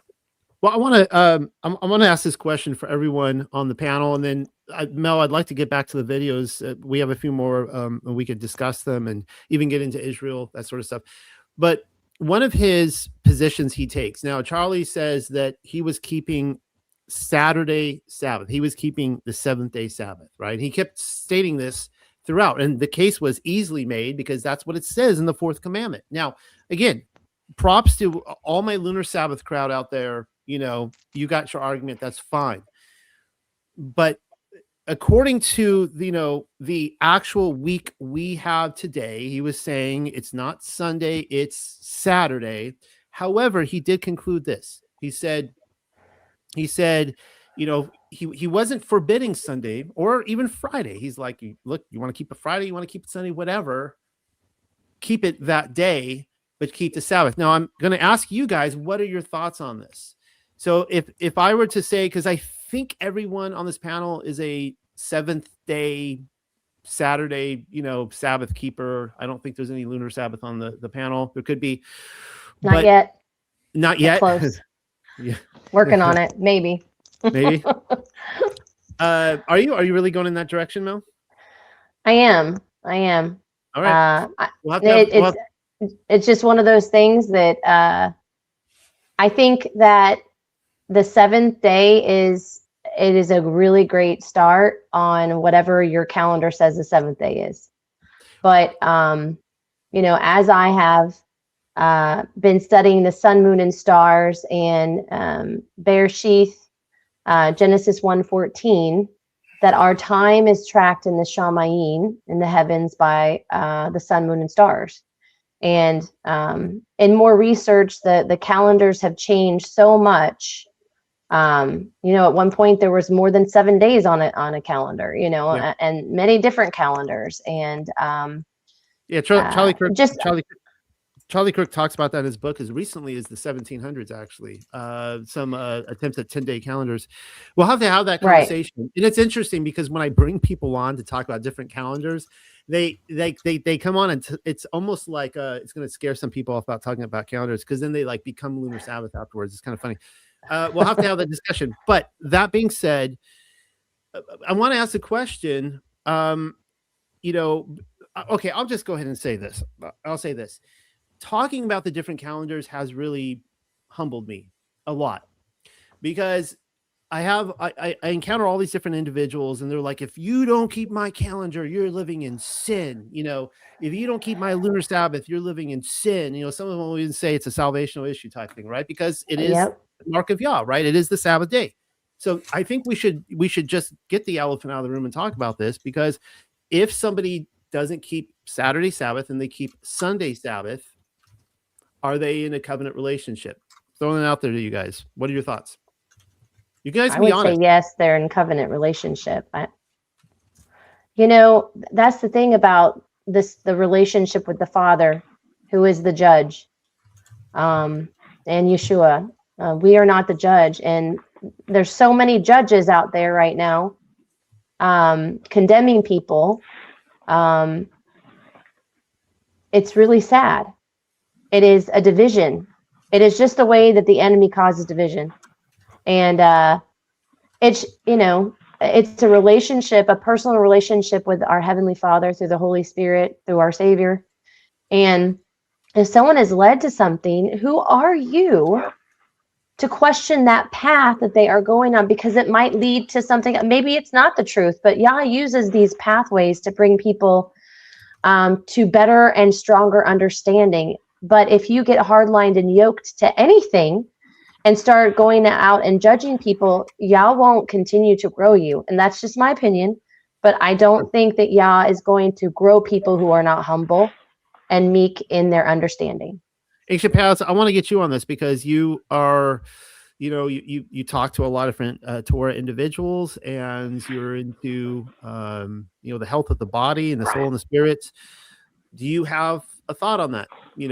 Is Saturday the day to go? If they chose to keep Sunday, can they still be in a covenant relationship? Yeah, I agree a lot with what Mel Loves Yah says, that we are on this journey. And I think the scary thing that we have found in being in this Torah walk for, 12 years now, is that there are people that will so dogmatically say this is the truth and be willing to dish out condemnation for anybody that disagrees with them. I mean, you're putting yourself in the place of Elohim, which is what the adversary did when he was kicked out, because he wanted to be in charge of everything. None of us have it all right. I say we all have a piece of the puzzle. And all of us can't deny the encounters, the relationship we have with the Father. So the Ruach is leading us. She is leading us to the righteous ways of the Father. And it is a journey. And I think about anybody that has children, when a baby's born, you're not like, oh, you idiot, can't you walk across the room and get yourself your own bottle of milk? Like, come on, man. It is a process of growth. And I think these things teach us how, we're going to walk it out. And it looks completely different. I was having this conversation earlier with my son that, Messiah gave parables to the people in the way they could understand it, just like he does to each and every one of our hearts as we're following the leading of the Ruach. And I felt like the Father really showed me this the other day in this whole Christmas debate. And I don't want to get into all that, but I specifically remember this encounter I had when I was, a brand new believer, really starting to go to church, walk it out, read my Bible, like 17 years ago or so. And I remember getting ready to go to like a Christmas Eve church service. And we didn't do a tree that year. We just decided to keep it simple. But I had this little nativity scene that was my mom's on a little table. And I remember before getting ready to go to that service that night, I just had a moment where I looked at that little nativity and I'm like, you're so awesome. You're so amazing. And in that moment, I just began to worship the Father for giving us his Son, for bringing this light and grace into the world to lead us back to the truth. And I remember just feeling overwhelmed with the presence of the Ruach. I mean, just overwhelmed with love, overwhelmed with like a father wrapping his arms around me. And so I think he was showing me that and reminding me of that moment to say, he uses anything on this journey. You read your Bible, people. He uses the Moabite. He uses the prophet or the prostitute. He uses, the pagan king. He is in all things. And when you start to understand that he is the invisible force that rules creation, that nothing is outside of what, how he can move and reveal this code of life, this glory that we're meant to enter into, then you realize that, this is so much bigger than what I understand and what I even know. And I feel like the further along I get on this journey, the more I realize how little I know. But I'm here for it, for however the Father wants to show it to me, because he's going to show it to me differently than he is you and you and you. And so, that's my take on it. I'm actually in just a moment going to touch on the Christmas side of this, but Andrew, what are your thoughts? First thing that came to mind is the story about the beavers and the bees. I don't know if you guys have seen that, but it shows how they rest on one day in 7. It happens to correspond with ours. You got the word Sheva, which is related to 7, or is very close to 7 Hebrew, Shabbat and Sheva. You've got the importance of it all. I mean, it is a death penalty command. This is the first thing that people were put to death for after Mount Sinai, and they got the law, and the weight of all that is significant. Paul said we all see through a glass, but dimly, and Jeremiah, I think it was, saying that at the end of days we'd be saying, surely we've inherited lies and things in which there are no profit. This is where we're at. Marathon runners don't run a marathon on the first day. This is something you build up to. The word for Torah is comes from Tor in Hebrew. So the Torah is the feminine form of it, but you know an English word that sounds a lot like Tor, and it's tour. You're on tour, and so you're thinking of going as a guided tour of path that you're walking. With him, starting to point in different directions. This is how we should be seeing, the kind of life in general. And this is where the something is better than nothing. It's good to start somewhere. But I've seen like Sukkot events where it's like, well, you got lunar Sabbatarians over here, and you got, Seventh-day Sabbath people there, or counted Sabbath, or whatever you want to call, that these groups. And it's like if one batch of these people are cutting wood on the other people's holy days. So there's some precedence for separation in these things, because that is the nature of holy, is come out from her and be separate. This is what we're commanded to. So there's times where open discussion is great, and other times where drawing a line in the sand is good. So but again, something is better than nothing. And to start on Sunday, well, if those little old ladies would have said, hey, sit down with us and we'll and enjoy the food with us, that would have been a different thing. But some of those things are inclusive and exclusive, and so I guess that's all I want to say. Yeah, so I want to touch on that really quickly myself and go back on the Christmas issue. Now, I've been in this for a while now, and I've started to see the different approaches, and I've observed. I go onto Facebook, these different places, and you scroll down and you see how people, attack an issue and so on and so forth. And you have, the glass half empty people, and everything is negative. They just attack. And you're a pagan and you need to bow down and you need this and that. And it's kind of interesting that you notice on this this channel, it's almost an eerie silence where I don't come out with the anti-Christmas videos. Here we are at the Christmas season, we're a few days away from it. And I personally believe that Charlie Kirk has the right approach. The approach is like, let's try to focus on things that are the positivity, that the way we want to take the human nature, basically. Like, where do we want to take society, right? This is the big one. What if all of American society, started keeping the Sabbath? That would be amazing. Well, we know just 100 years ago, actually less, 70 years ago, all of America shut down on Sunday. Like, it literally shut down. The only places that would be open would be a pharmacy, doctor's office, just a very few places. You wanted to go down to your mom and pop store, grocery store, wherever, it is shut down. People were in church. They were literally reorienting their lives like in the Middle Ages around the church bell. When the church bell rings, all of society shuts down and they recognize that, Yah or God, you are in control. We are not. That is an amazing place to be. And my whole thing is that as a channel, as a ministry, if I focus more, because I used to go down that route of just, I started noticing that some of the channels and others out there that were just, Hillary Clinton this, Epstein that, look at all these bad guys. They were out there. It all has a place. But they were out there just telling people what was bad all the time. It was almost like, people who were just going there to virtue signal and just, and base their own goodness off of other people's evil. But the thing is they weren't teaching people how to be righteous. And so if we focus more on Yah's laws and his commands, then my belief is some of the unnecessary stuff will fall away. For example, if we reorient everyone in America to keep his high Sabbaths, what do you guys get? Like, what do you guys think? Like, do you think it's a possibility, like, if America were to start keeping his high Sabbaths, that like Halloween would fall away? Halloween is totally messed up and needs to be done away with. But you know what I'm saying? Like, there would be less of an emphasis on Christmas. Some of these things, people would go, oh, maybe I'm not going to keep Thanksgiving this year because I'm keeping Sukkot. You see what I'm saying? And so that being said, I am my conclusion is I've been humbled through this. I went through my Torah terrorist phase. I looked at all the different arguments, and when I go to Christians now, I basically just say, look, you want to keep Sunday, you don't want to keep Saturday, because at the end of the day, the weeks could have all been changed. We don't know. It could be Monday, it could be Tuesday, whatever. But at the end of the day, are you keeping it? Are you going out to businesses? Are you going out to, having people serve you? Are you going out and, you know what I'm saying? Are you going shopping? You going to soccer practice? Or are you actually just resting on that day?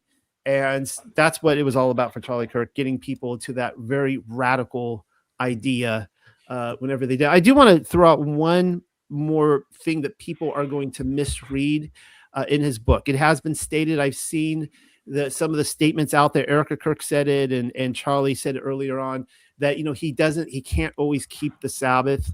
And that sounds like a total cop-out. Like, oh yeah, you can't, sure. Like you're not that, after all you said, you're not that devoted to. But what he actually meant, he actually explains it at the end of his book.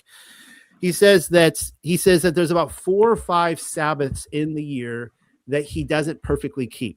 And what he means by that is he doesn't shut off his phone. Oh, like, oh dear. Like, you mean you kept your phone on for like 5 Sabbaths? Oh, like, oh, you sinner, you, right?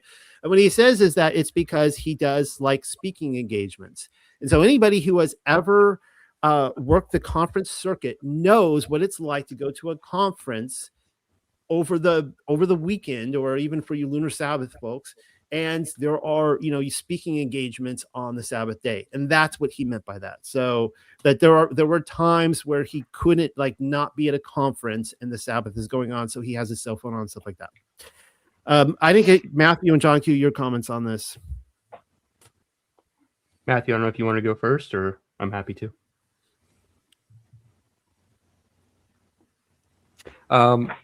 Yeah, so I agree that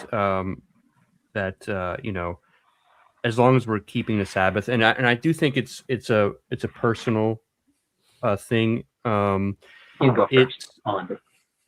It's one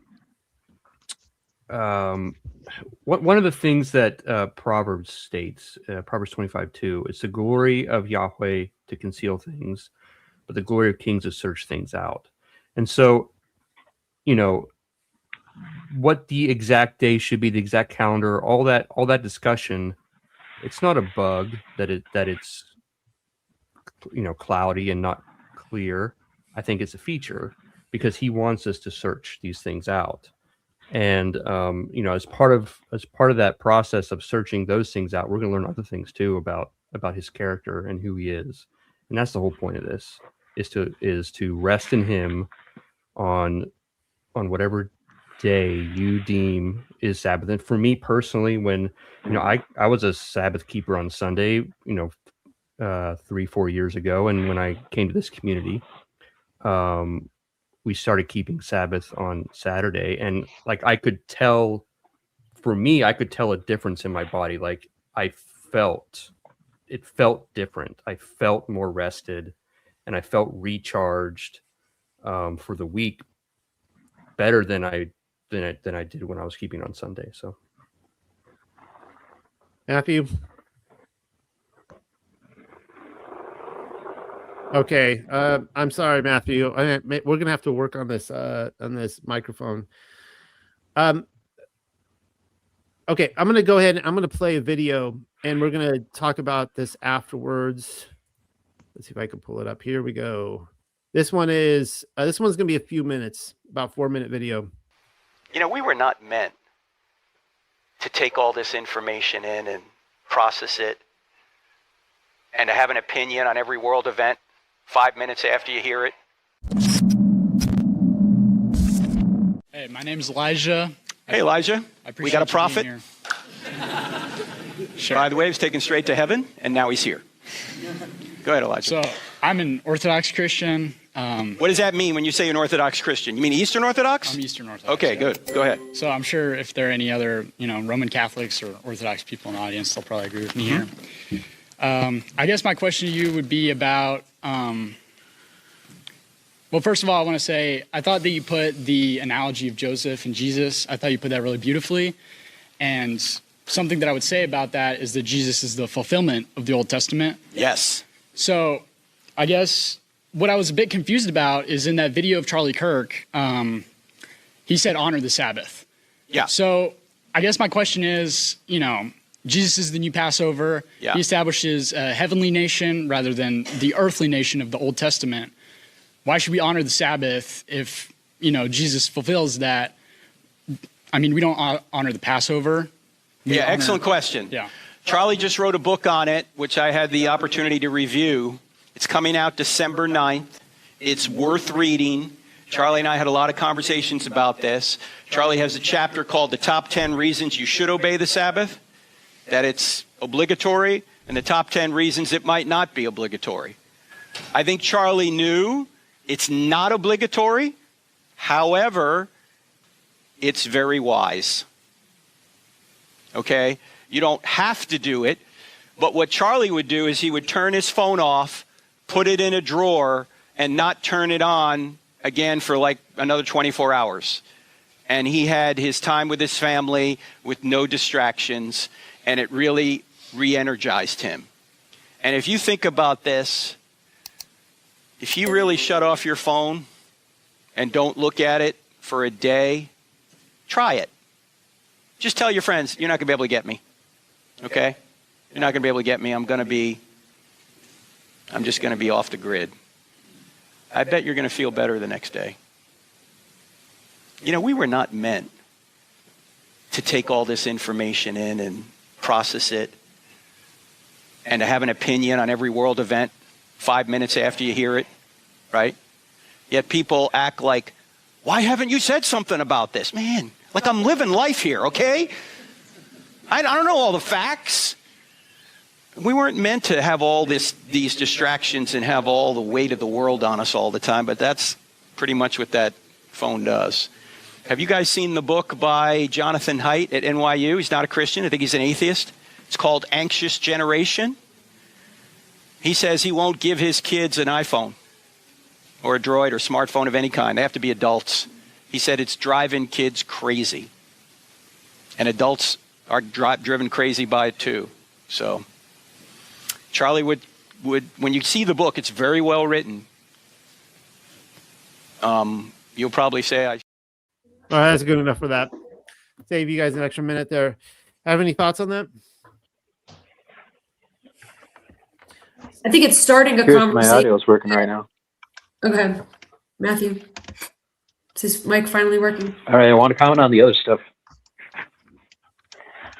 So my take on the Sabbath, I want to go ahead and have a quick controversial minute here. So a few things to understand when it comes to the Sabbath day is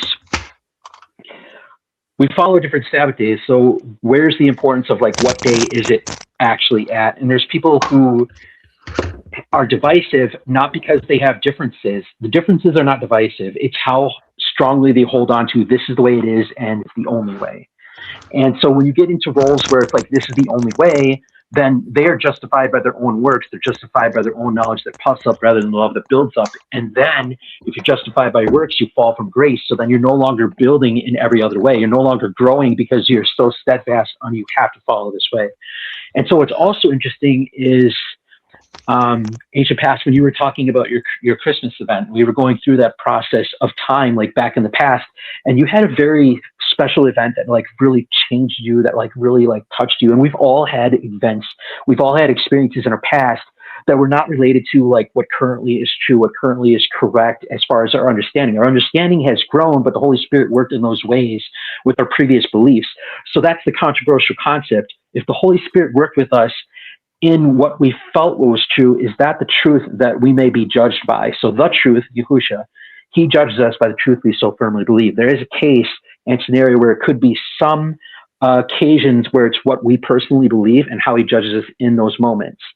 And once again, it's not a judgment of necessarily saying you have to follow this Sabbath, particularly because I have a controversial view there too, but more or less the blessing is like you can show forth as a beautiful diamond, a beautiful gem, like something from the rough because you want to follow. And so the rewards are there for the righteous. And it's like, this is a test for how righteous you are. How diligently are you seeking? And the rewards that you get are in this life as well as the life to come. But it really is like, if we're coming to the end and if there's a possibility to have more save than we suspect, then there is a much more valuable form of expression of the worth that you have here and now is not in the stuff that you have. It is not only in what you have to offer, but in how diligently you sought after him. And part of this time that we're in the Great Deception is a case for like discerning, like, where are the gems in this world? Where are my souls that are valuable to me? And how do you prove that? Not to make yourself anything, but the more you can be something is just drawing near to him. How close did you draw near to him? How well did you draw near to him and love others who didn't?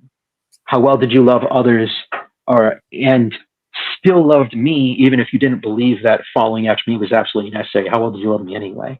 And so wherever you stand in the grace versus law metric, you'll be judged differently so that we all could be held into, we could all be held guilty so that he could be our justification rather than our own souls justifying us. Because you can't go up to him and say, well, I did this because this.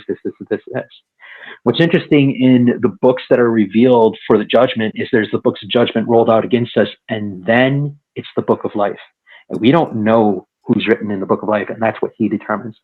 So I'll be taking more on that, talk more about that later. But like the controversial opinion is, can the Holy Spirit work with you, make you believe something, and stir you up with that belief, but that belief is not the accurate truth in the sense of what is correct versus incorrect.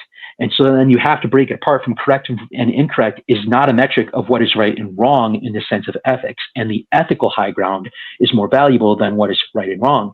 And when you hold yourself to a doctrine so firmly, you will stay stuck on that doctrine instead of grow in the strength of what.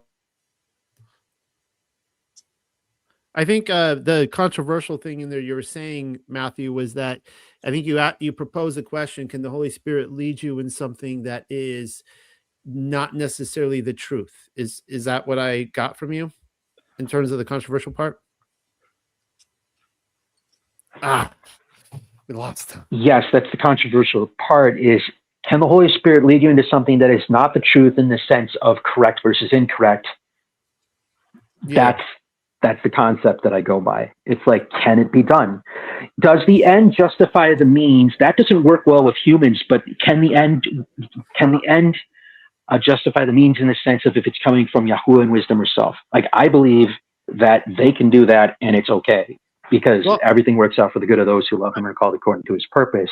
Regardless where you believe at the time, they'll cross over those.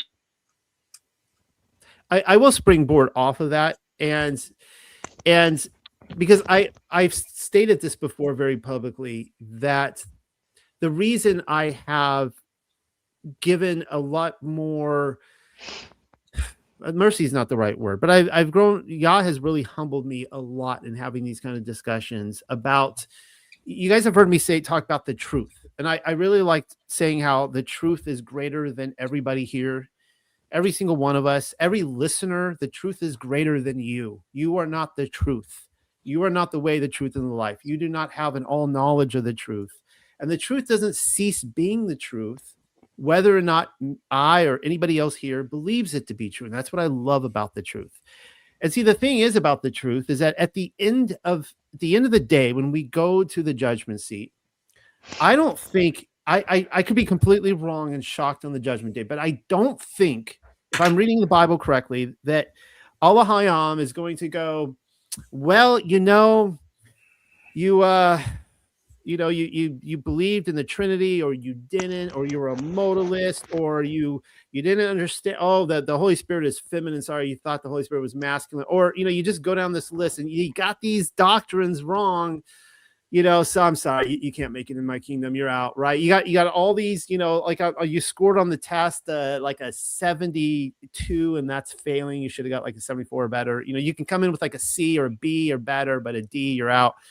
And at the end of the day, I think if I understand Allah, God correctly, is that he's just like, I want you to conform to my image. And we're not talking about idols. He hates idols because nothing in all creation can resemble him.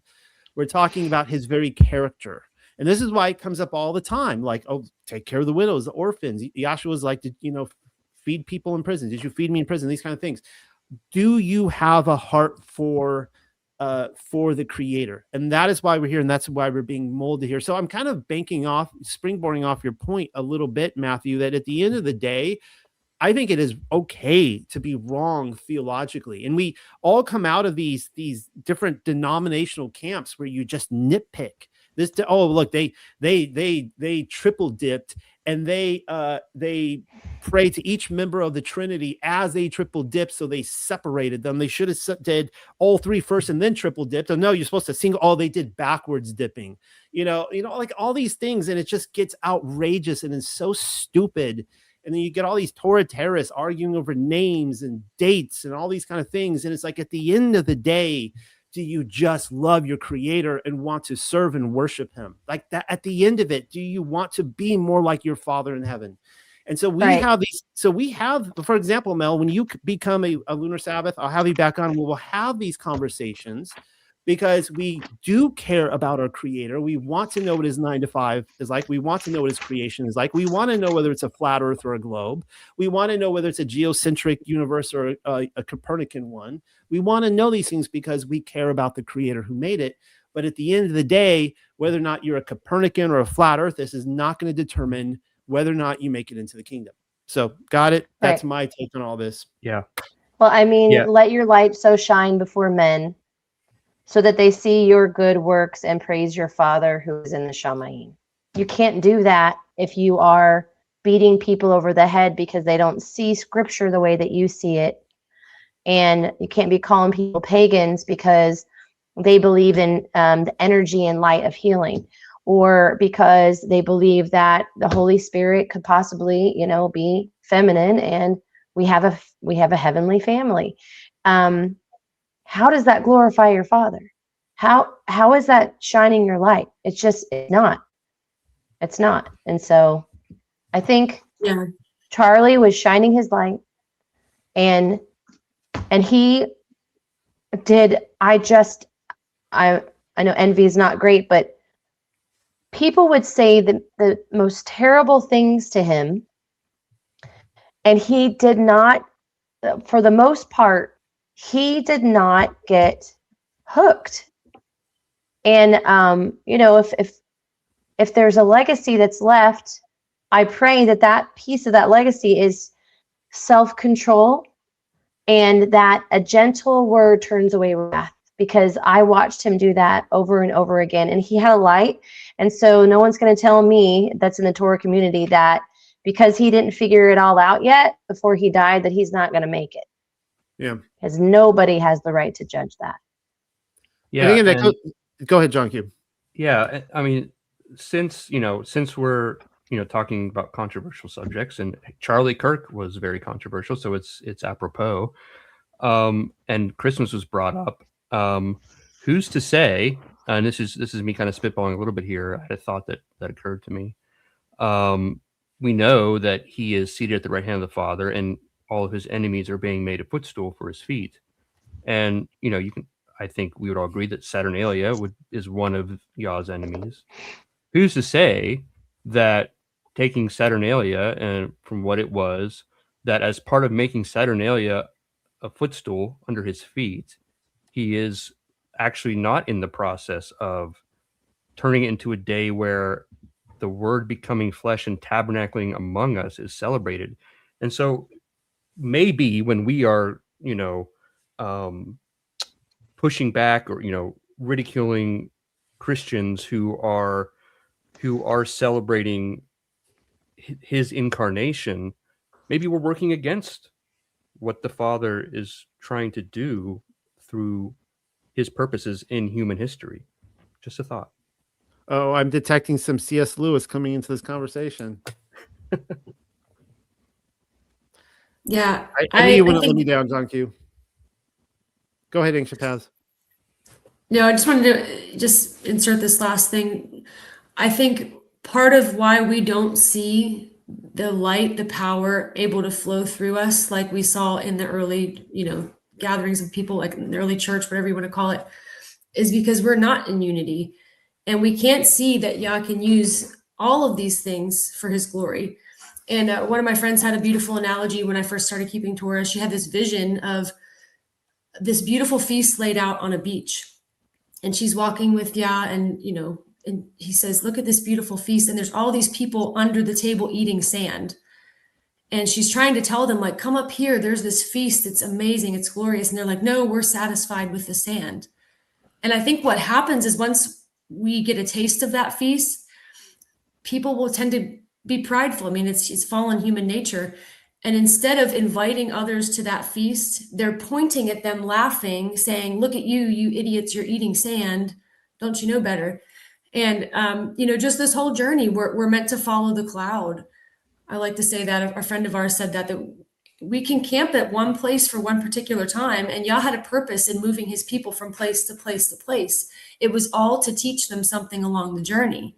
None of us are there. None of us have gotten to the promised land. We haven't got it all figured out. And so wherever we're at on our journey, know that if we just dig our heels in and build our city there, we're never going to get to where we're going. We have to be willing to follow the cloud, to follow the presence, to what he's showing us next, a step at a time. And so I like that analogy, just in understanding all of this and the purpose and seeing Yah in everything and using this for his glory, is we have to remember that just because we've had a taste of that banquet table, it doesn't mean that we're to, make fun of the people that aren't there yet. We're to invite them there. And I think that's part of the heart of this conversation, Noel, is you wanted to invite people to something greater, to the banquet. And there's always room at the table, I believe. Yeah, I like that. I never heard that before, the eating sand analogy, and I actually really like it. It's actually, by the way, that's actually very C.S. Lewis, now that we're on that. And I will quote from C.S. Lewis unashamedly. I love his really, really rich theology for heaven of describing it as an onion that you keep peeling it back and it gets bigger. And so he has that saying in the Chronicles of Narnia, the last battle, further up and further in. And the idea is that as they keep going to the next level of heaven, it's the same heaven over and over again, but it keeps getting bigger and bigger and bigger. And as you keep going further in, it's a macrocosm within a microcosm. It looks like you're going into something smaller, but it keeps expanding. And so C.S. Lewis's whole idea on this is that even in eternity, we have to choose righteousness. We choose it in this life, how far we want to go, but it's not something that just ends at death. And I fully believe this. If someone disagrees with it like this, that's cool. That's fine. But I think that each of us in the afterlife, we're going to decide how close do we want to get to the Creator. There are, 7 to 10 layers of heaven, and that's the whole point of like Ascension of Isaiah and others. And there are many spiritual entities in these heavens that don't go further up.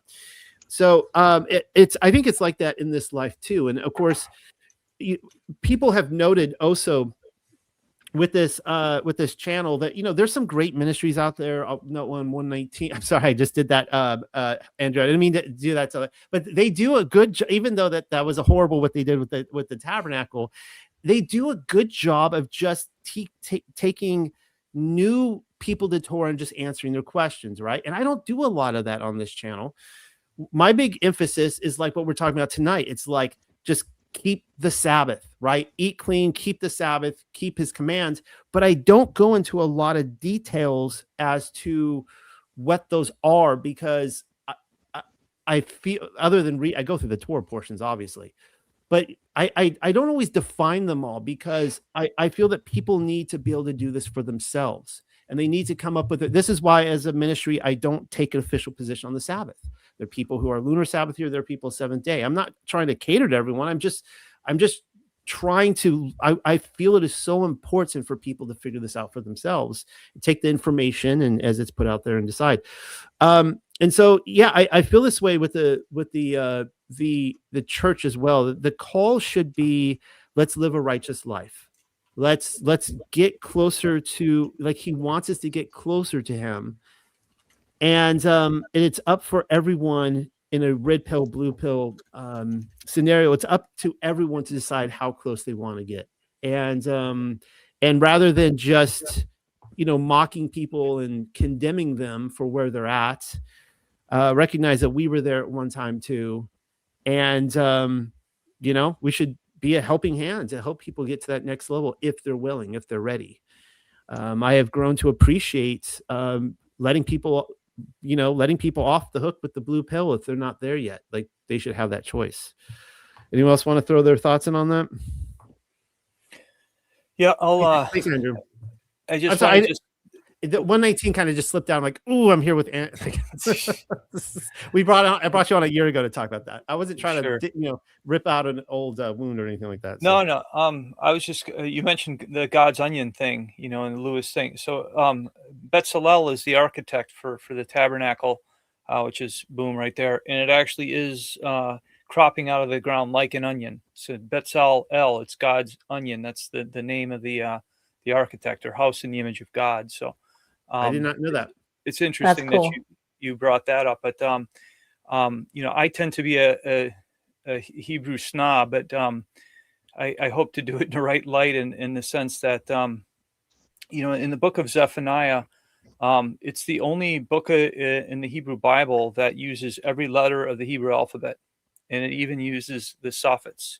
The soffits, for those who don't know, are the end form of a special form of a letter when it's used at the end of a word. And so there's people who are like, oh, it could only be paleo and everything. So here it is, the only verse in the Bible that uses every single letter with the suffix, which is something to think about. And it talks about at that point, where we were restored to the holy tongue, that we may serve God with one consent.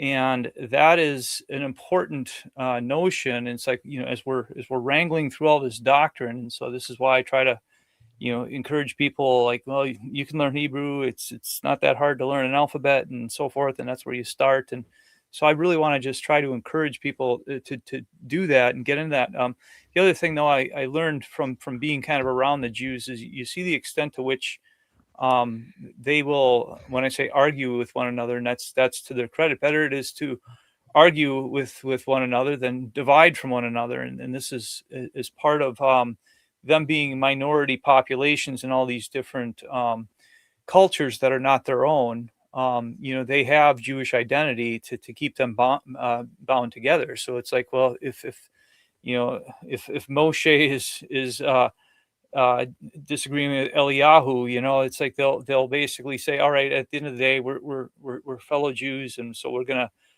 gonna pick community over a divisive doctrine, and so you find on one hand they've got a little bit of a lopsided inclination to embrace a lot of polarity, but on the other hand, it's kind of like there's a certain forbearance in it and a certain intellectual honesty in it. And those elements are very refreshing. So I wanted to say that. Well, we're coming up on the final, really, we're at the end here, and I want to be kind to everyone's time. And Mel, we had like 2 or 3 more videos to play. Obviously, we're not going to get to those. It's detailing, different things that were going on with Charlie Kirk and, of course, Israel as well. But I enjoyed this conversation. I hope you guys did too. And I hope it was fruitful for people watching. I'm going to just go around and let everybody give their last, anything that you came to this table hoping to relay. Speak now or forever hold your peace. Andrew, you just spoke. We'll get back to you again. We'll do it clockwise. John Q, do you have anything you want to conclude with? Yeah, this has been a really good conversation. Enjoyed meeting you, Andrew, and I think I've met all of you others before, but it was great to be on here and chatting about this with you. And yeah, it's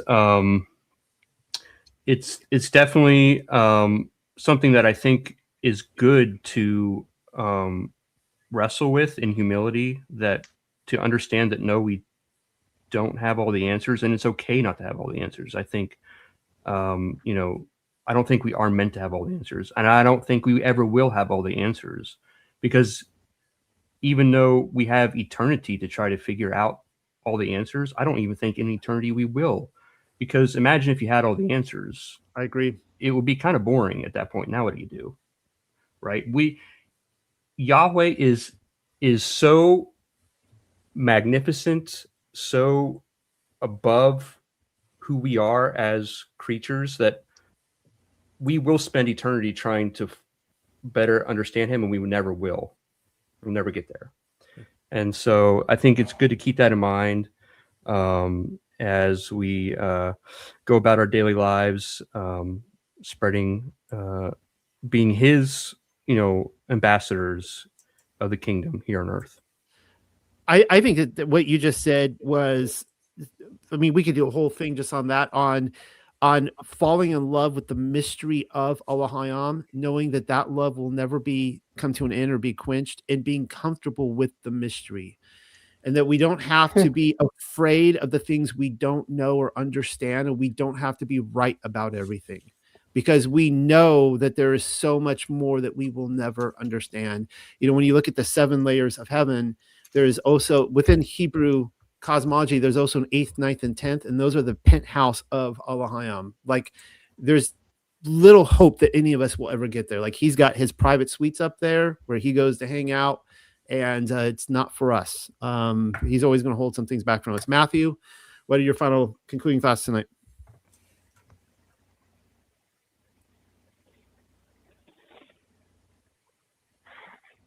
Go for it. Do it. Try it.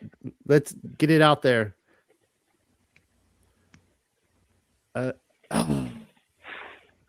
We tried.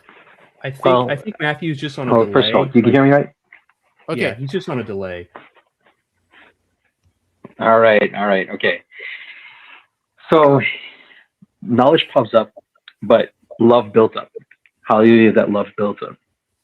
We tried and it's ends. Yeah. Okay. Perfect. Delay. Fine. We'll work with it. Okay. So knowledge puffs up, love builds up. And when knowledge puffs up, I'm thinking of like Hasatan. Hasatan did not fall based on like sins that he made because like he was doing all these bad things. He fell because he was proud. He was proud because he had so much righteousness upon him. You had him like moving around and like the sounds and the like sights and just follow him wherever he was. So it's an interesting experience to consider that he fell down in a sense because of the overabundance of righteousness that was put upon him, and it was too much. And so then not knowing things is kind of good for us, because if knowledge puffs up and love builds up, that's pretty spectacular.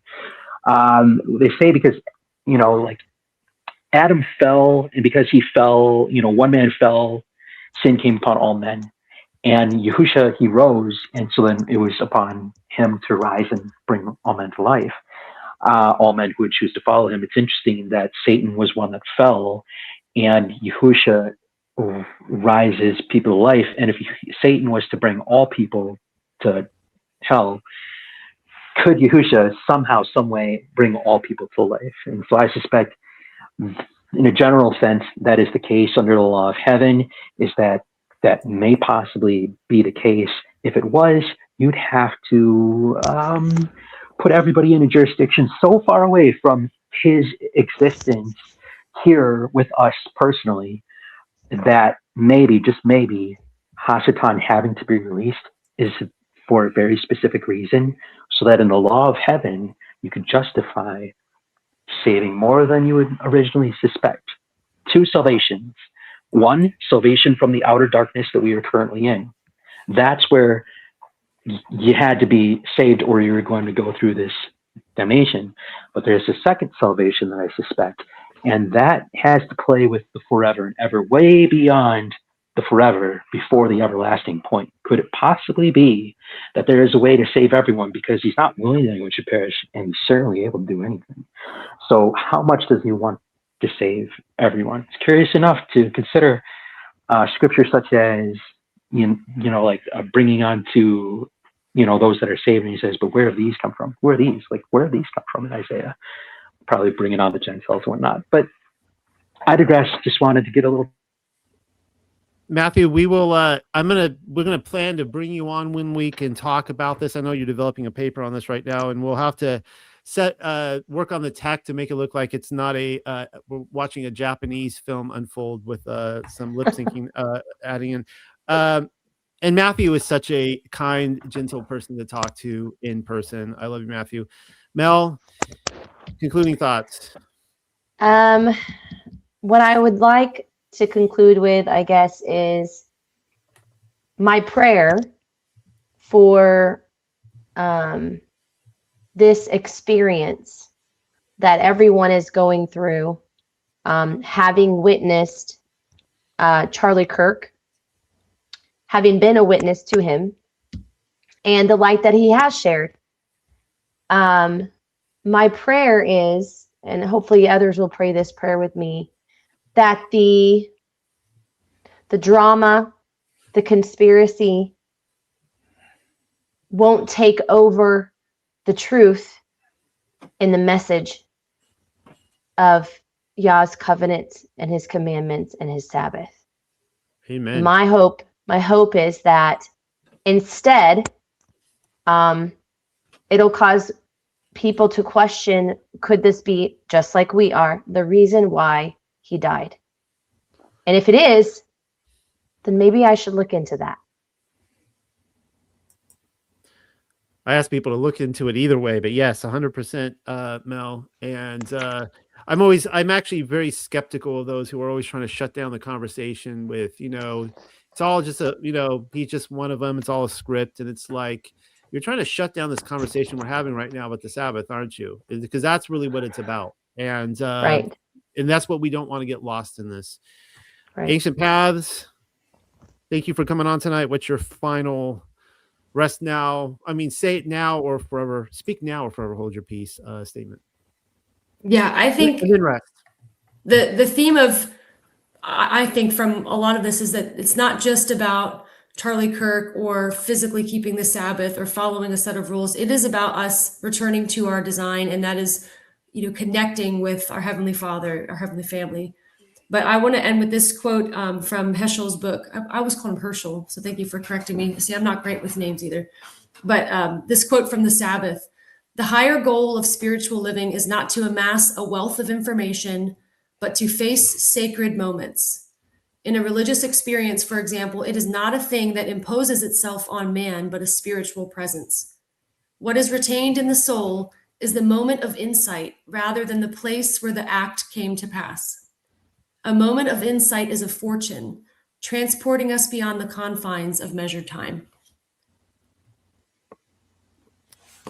Thank you, Ancient Paths. And, regarding Heschel, if I did pronounce it correctly, if I corrected you in it, it's like a first time ever, because as everybody knows, if you ask me if I had to pronounce here we are putting out the Paleo Hebrew scriptures, right? Like, and people criticize me all the time. And it's like, you know what? I lived in France for a time, and if you ask me if they put a gun to my head and had me pronounce bonjour correctly, I would be shot. So I couldn't do it. I have the California tongue. At the Tower of Babel, I was given the California tongue. I can't help it. It's what I have. So Andrew, thank you for being here. Last comment of the night. Yeah, I'm reading a quote that's supposedly Aristotle, but not quite quoted right. "It is the mark of an educated mind, I would argue an intelligent mind, to entertain a thought without accepting it." And with respect to this discourse and everything, we got 1 John also. Don't believe every spirit, but test the spirits to see whether they're from God. And it basically would encourage people in the spirit of, when I say Charlie, in the tradition of Charlie, to test the Sabbath in that way. So thank you all for being here tonight and being with everyone here. And I guess that's it. Well, yeah, thank you. And you're all my peeps. You're not my guest. You are family, community, and friends. So thank you. And I'm hoping, I see Polly Hart in the audience now. I should have, it's like, I'm hoping, of course, Polly, I think he knows he has an open invite. Like if he just be like, "Hey dude, I'm coming on in 5 minutes," be like, "Cool, come on up."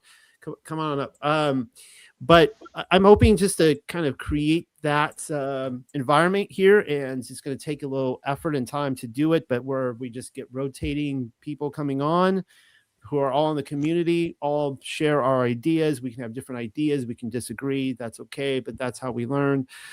And so that will be it. Thank you for giving your time tonight to even to the ladies out there that are mothers. We got a couple of them, and I know you got husbands. Maybe all your children are in bed. I don't really know, but they might be wrestling them or to the ground in the other room while you're here. So thank you, Matthew, thank you, John Q, thank you, Andrew. We'll do this again sometime. Good night, everybody. Thank you. Hey guys, Polly Hart here, and I just want to let you know you have the opportunity to be awesome. How can you be awesome, you ask? Well, by supporting our work in the ministry, by going to the links below here and saying, you know what, I would like to see the entire Paleo Hebrew Bible come out, and I want to see all these other Bibles and books and works that Noel's doing and have them edited, and we're doing that by supporting Pam and Rebecca and also the rest of everybody else. So please go below and pray. Say, you know what should I do? Should I give $1? Should I give nothing? Should I just pray harder? Should I give $5,000? Whatever he directs you to do, let's do that. Have a good day. Bye.